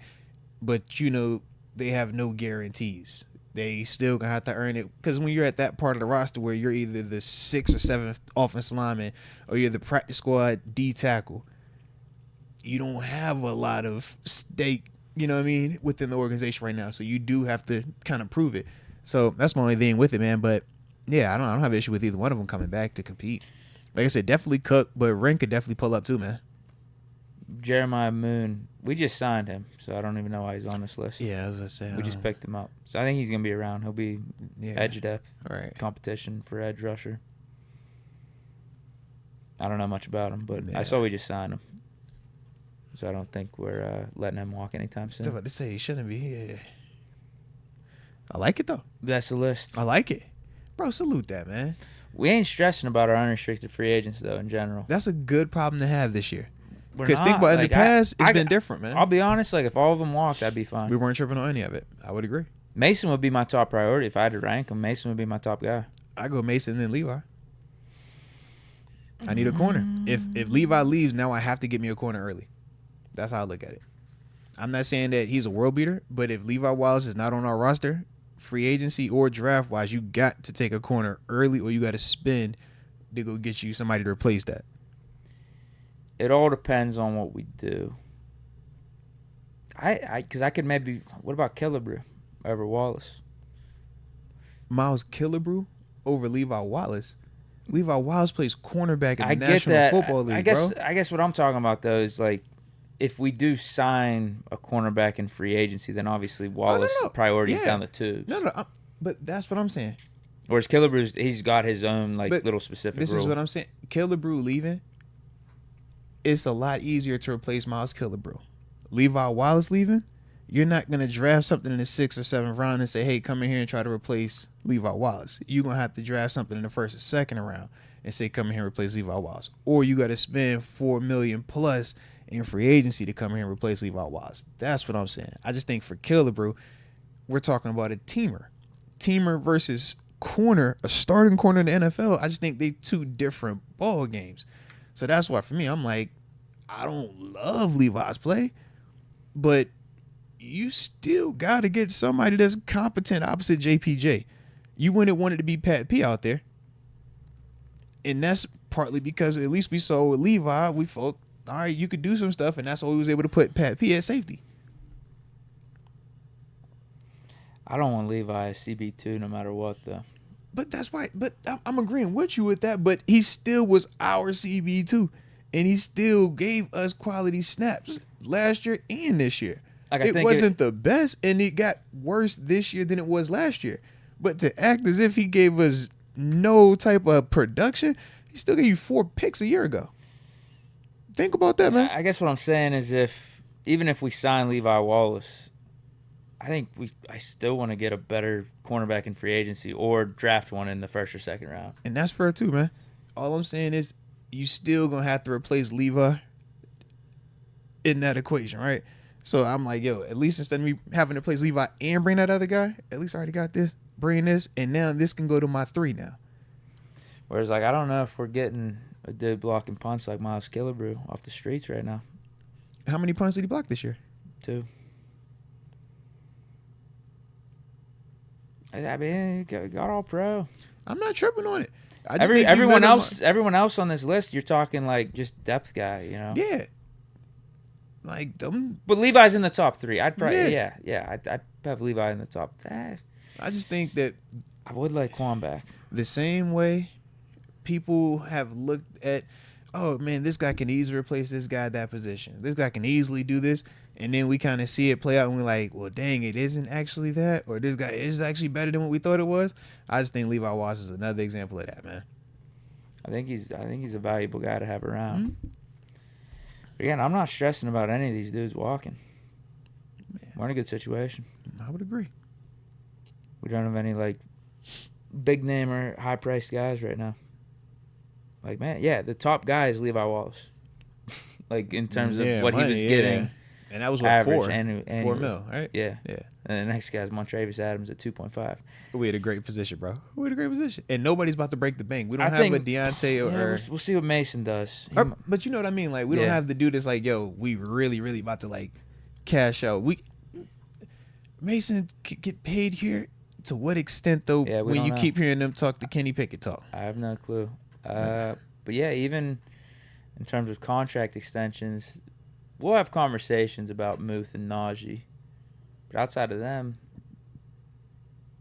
I don't think anyone else is up for contract talk like that. Right? No, because Muth and Najee were in the same draft, and they were the top 2 picks. And after that, you had Kendrick Green and then Dan Moore. We're not giving Dan Moore an extension. Are you leaning more Najee than Muth for the extension? Or are you leaning more Muth than Najee? Muth. Respect. Definitely Muth. I think definitely. Even though Najee has produced more, though. It's just the nature of the position. You're trying to get Muth on the cheap before he goes off this year. But you've already seen Najee give you 3,000-yard seasons in a row. It's just the position. Don't hate the player, hate the game. It's facts, bro. It's facts. I mean, Muth can still have 5-6 years of his prime. Bro, Najee Harris. It's facts. You look at the running back history, Less likely. Less likely for him to have a 5-6 year prime. Even at this point going forward. But Najee has been proven to be 1,000-yard back. Nothing has seemed to knock him off just yet, man. I hope he goes off on like a Mike Evans type of run and just just 1,000-yard. Yeah, I do. Like, yo, he is the Frank Gore of the he's Frank Gore. Honestly, that's who he is. I'll be eating my words like every year. It'll be the Najee cycle. He's gonna fall off this year. No way, he got another 1,000. No, he's easily replaceable. Let's bring in a more high ceiling guy. But then we just keep him around, and then he starts off slow. Trade him, cut him, whatever. I'm sick of this. December, and he goes off the last 2 months. Dog, he's killing people again, man. We like him. 1,000-yard year. We like him again. Yep. It'd be like that, bro. I can see it. Like I said, work for Frank Gore, so I can see it. Could definitely work. All right. Well, do we have any more super chats here? It's 6:35. It's 6:35. How we get to 6:35? Deke, how we get to 6:35, bro? That was not supposed to be 6:35. That's crazy. Rue Tuda says, imagine a RPO with Justin and Jalen. Come on, Deke. Bro, that would be filthy, actually. You could put that together in Madden if you'd like. You know that would be explosive. Go ahead. You could put that in Madden. Okay, which one would you rather have? The RPO with Justin and Jalen or RPO with Kenny and Jalen? I'm not asking for an RPO system with Kenny, though. I'm asking for a pro-style system. Just say if RPO is a part of the NFL now, man. Everybody RPOing it. I'm going to stand by what I've been saying. I will go with pro-style Kenny Pickett over RPO Justin Fields. All right. There we have it. I'm going to be saying that a lot until we figure out what happens with Justin Fields over the next couple months. I feel like that. Or just any quarterback. Accurate, bro. Quarterback you want to bring up is Fields, Cousins, Tanner, whoever you want to bring up. I'm going to rule with Kenny Pickett. Anytime a quarterback comes up, they bringing him up. The one guy I'm open to competition for is Mason Rudolph, though. The irony of it all. The craziness. Yeah. You could bring up all these other names, the more flashy names. No. Kenny Pickett. Mason versus Kenny, open competition. I do still think the organization will lean Kenny, but I want it open. Is that truly why you want Mason then? I want open competition. No. Because I do feel like the competition is legit open if it's one of them other dudes, I would lean Mason. Yeah. I feel like it's legit open if it's one of those other guys, though. I do feel like, to an extent, the deck is loaded if Mason come back. I'm not lying, bro. I feel like it's loaded. You laugh because you partly feel like it's loaded too, bro. I don't want it to be. I said Mason would be QB1 on the depth chart if he came back, and it was competition between him and Kenny Pickett, because I can't deny those last 4 weeks. Hey, I'm with you. Technically, Mason's still under contract, and that means he won the team over, dude. But that technically, with him still being under contract, Coach T still said that Kenny Pickett's QB1. Mason's still under contract right now too. He's under contract? Technically, he's under contract. And so when he said, yo, Kenny's QB1, it's like, He also acknowledged he's a free agent and we might not get him back. The irony of it all. The one guy I'd probably be most open to, like, complete open competition, and I'd actually give him the edge going into the offseason is Mason Rudolph. The irony of it. We've come a long way. It's crazy. Come a long way, man. How did we get here? Dude, what Mason did there is nothing to sneeze at. Nothing to sneeze at. We got to see it firsthand. Mohamed Absamed. Last one. Mohamed. Arthur Smith passed on Kenny Pickett in 2022. Considering the Falcons needed a QB, and we've seen teams reach for QBs multiple times over the years, it's a big deal for me. Moats and Deke, thoughts? That's legit. I'm not even gonna lie to you. That's very legit. But I would also say, who did the Falcons draft in 2022? Wasn't that Kyle Pitts that year? Was that the Kyle Pitts year? Yeah. I think it. I think it was. Let's put it up. No, because Pitts came in with Muth, so they might have drafted. I think they drafted Drake London. Oh, okay, yeah, Drake London. Okay, fair enough then. They had a top 10 pick. I can't remember. Yeah, because they were like earlier, 6, right? Yeah. 5 or 6. That's my only thing. I'm like, unless they view Kenny as a top 10 or top 5 whenever they were pick, that I think is more so the reasoning than them just choosing to pass over Kenny because they didn't like Kenny. I think that's more so at play, man. No, London was a bad pick. Hindsight 2020. People gonna say that about the Steelers right now. No, he's a good player. I guess what I'm saying for like being the number 5 overall pick or whatever he was, like that was a reach. But I'm also just reiterating that what you just said could also have been why they didn't want to take Kenny at the 5 spot. Also, you imagine we drafted Kenny not in the 5th spot. Do you imagine if we took him in top 5? What would we be saying? Or how we backing?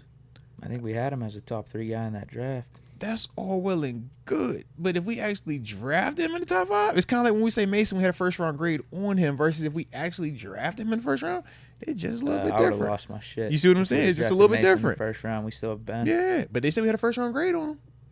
It's like, hey, man, that's all. All right.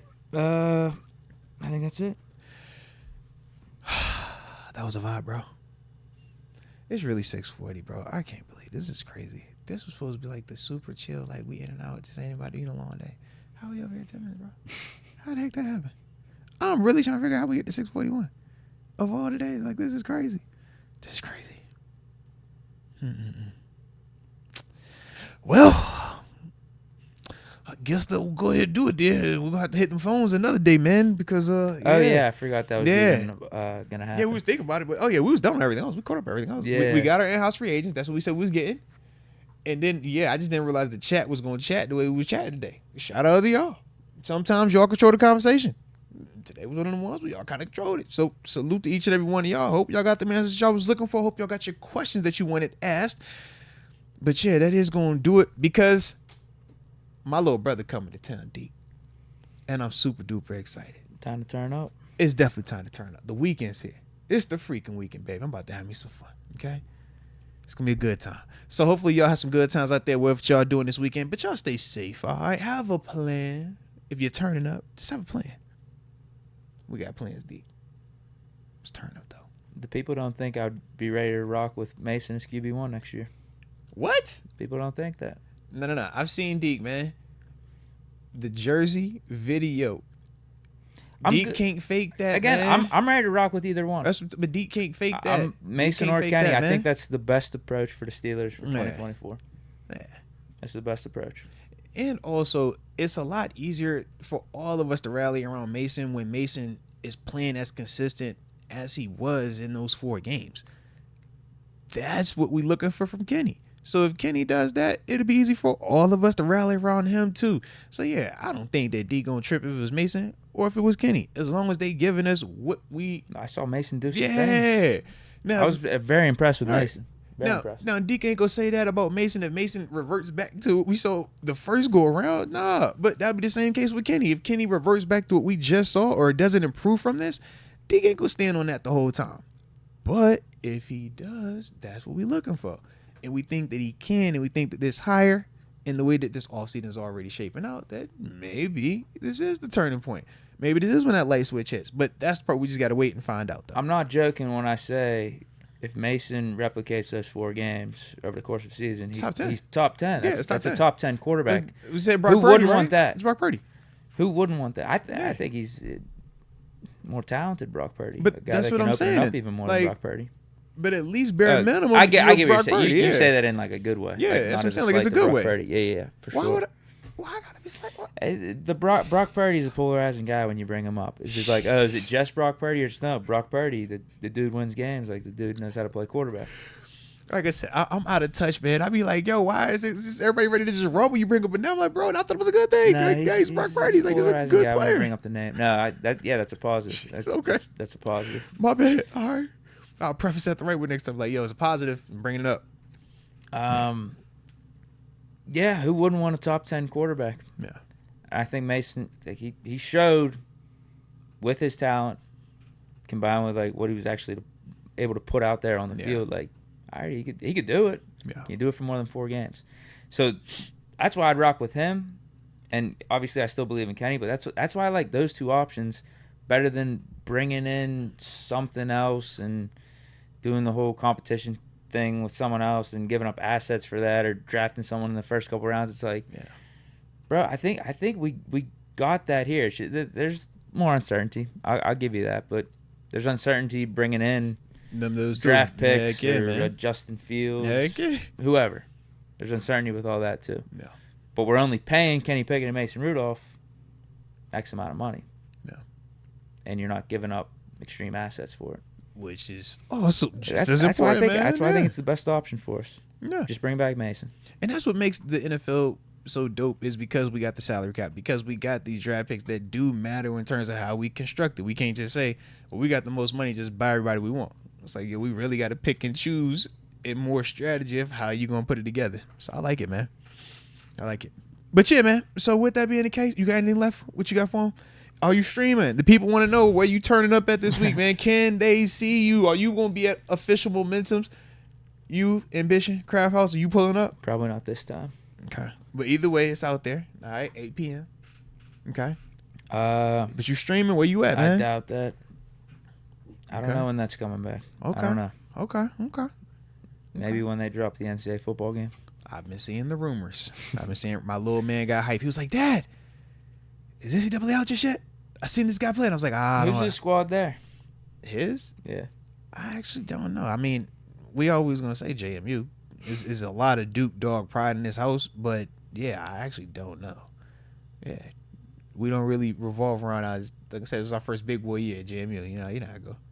Fellow, we still in the transition phase. Okay. Yeah. So it was a vibe, man. But with that being the case, man, we appreciate y'all. Stay safe out there. Hit that like button on the back end. Don't forget to subscribe. And until next time, baby. Peace.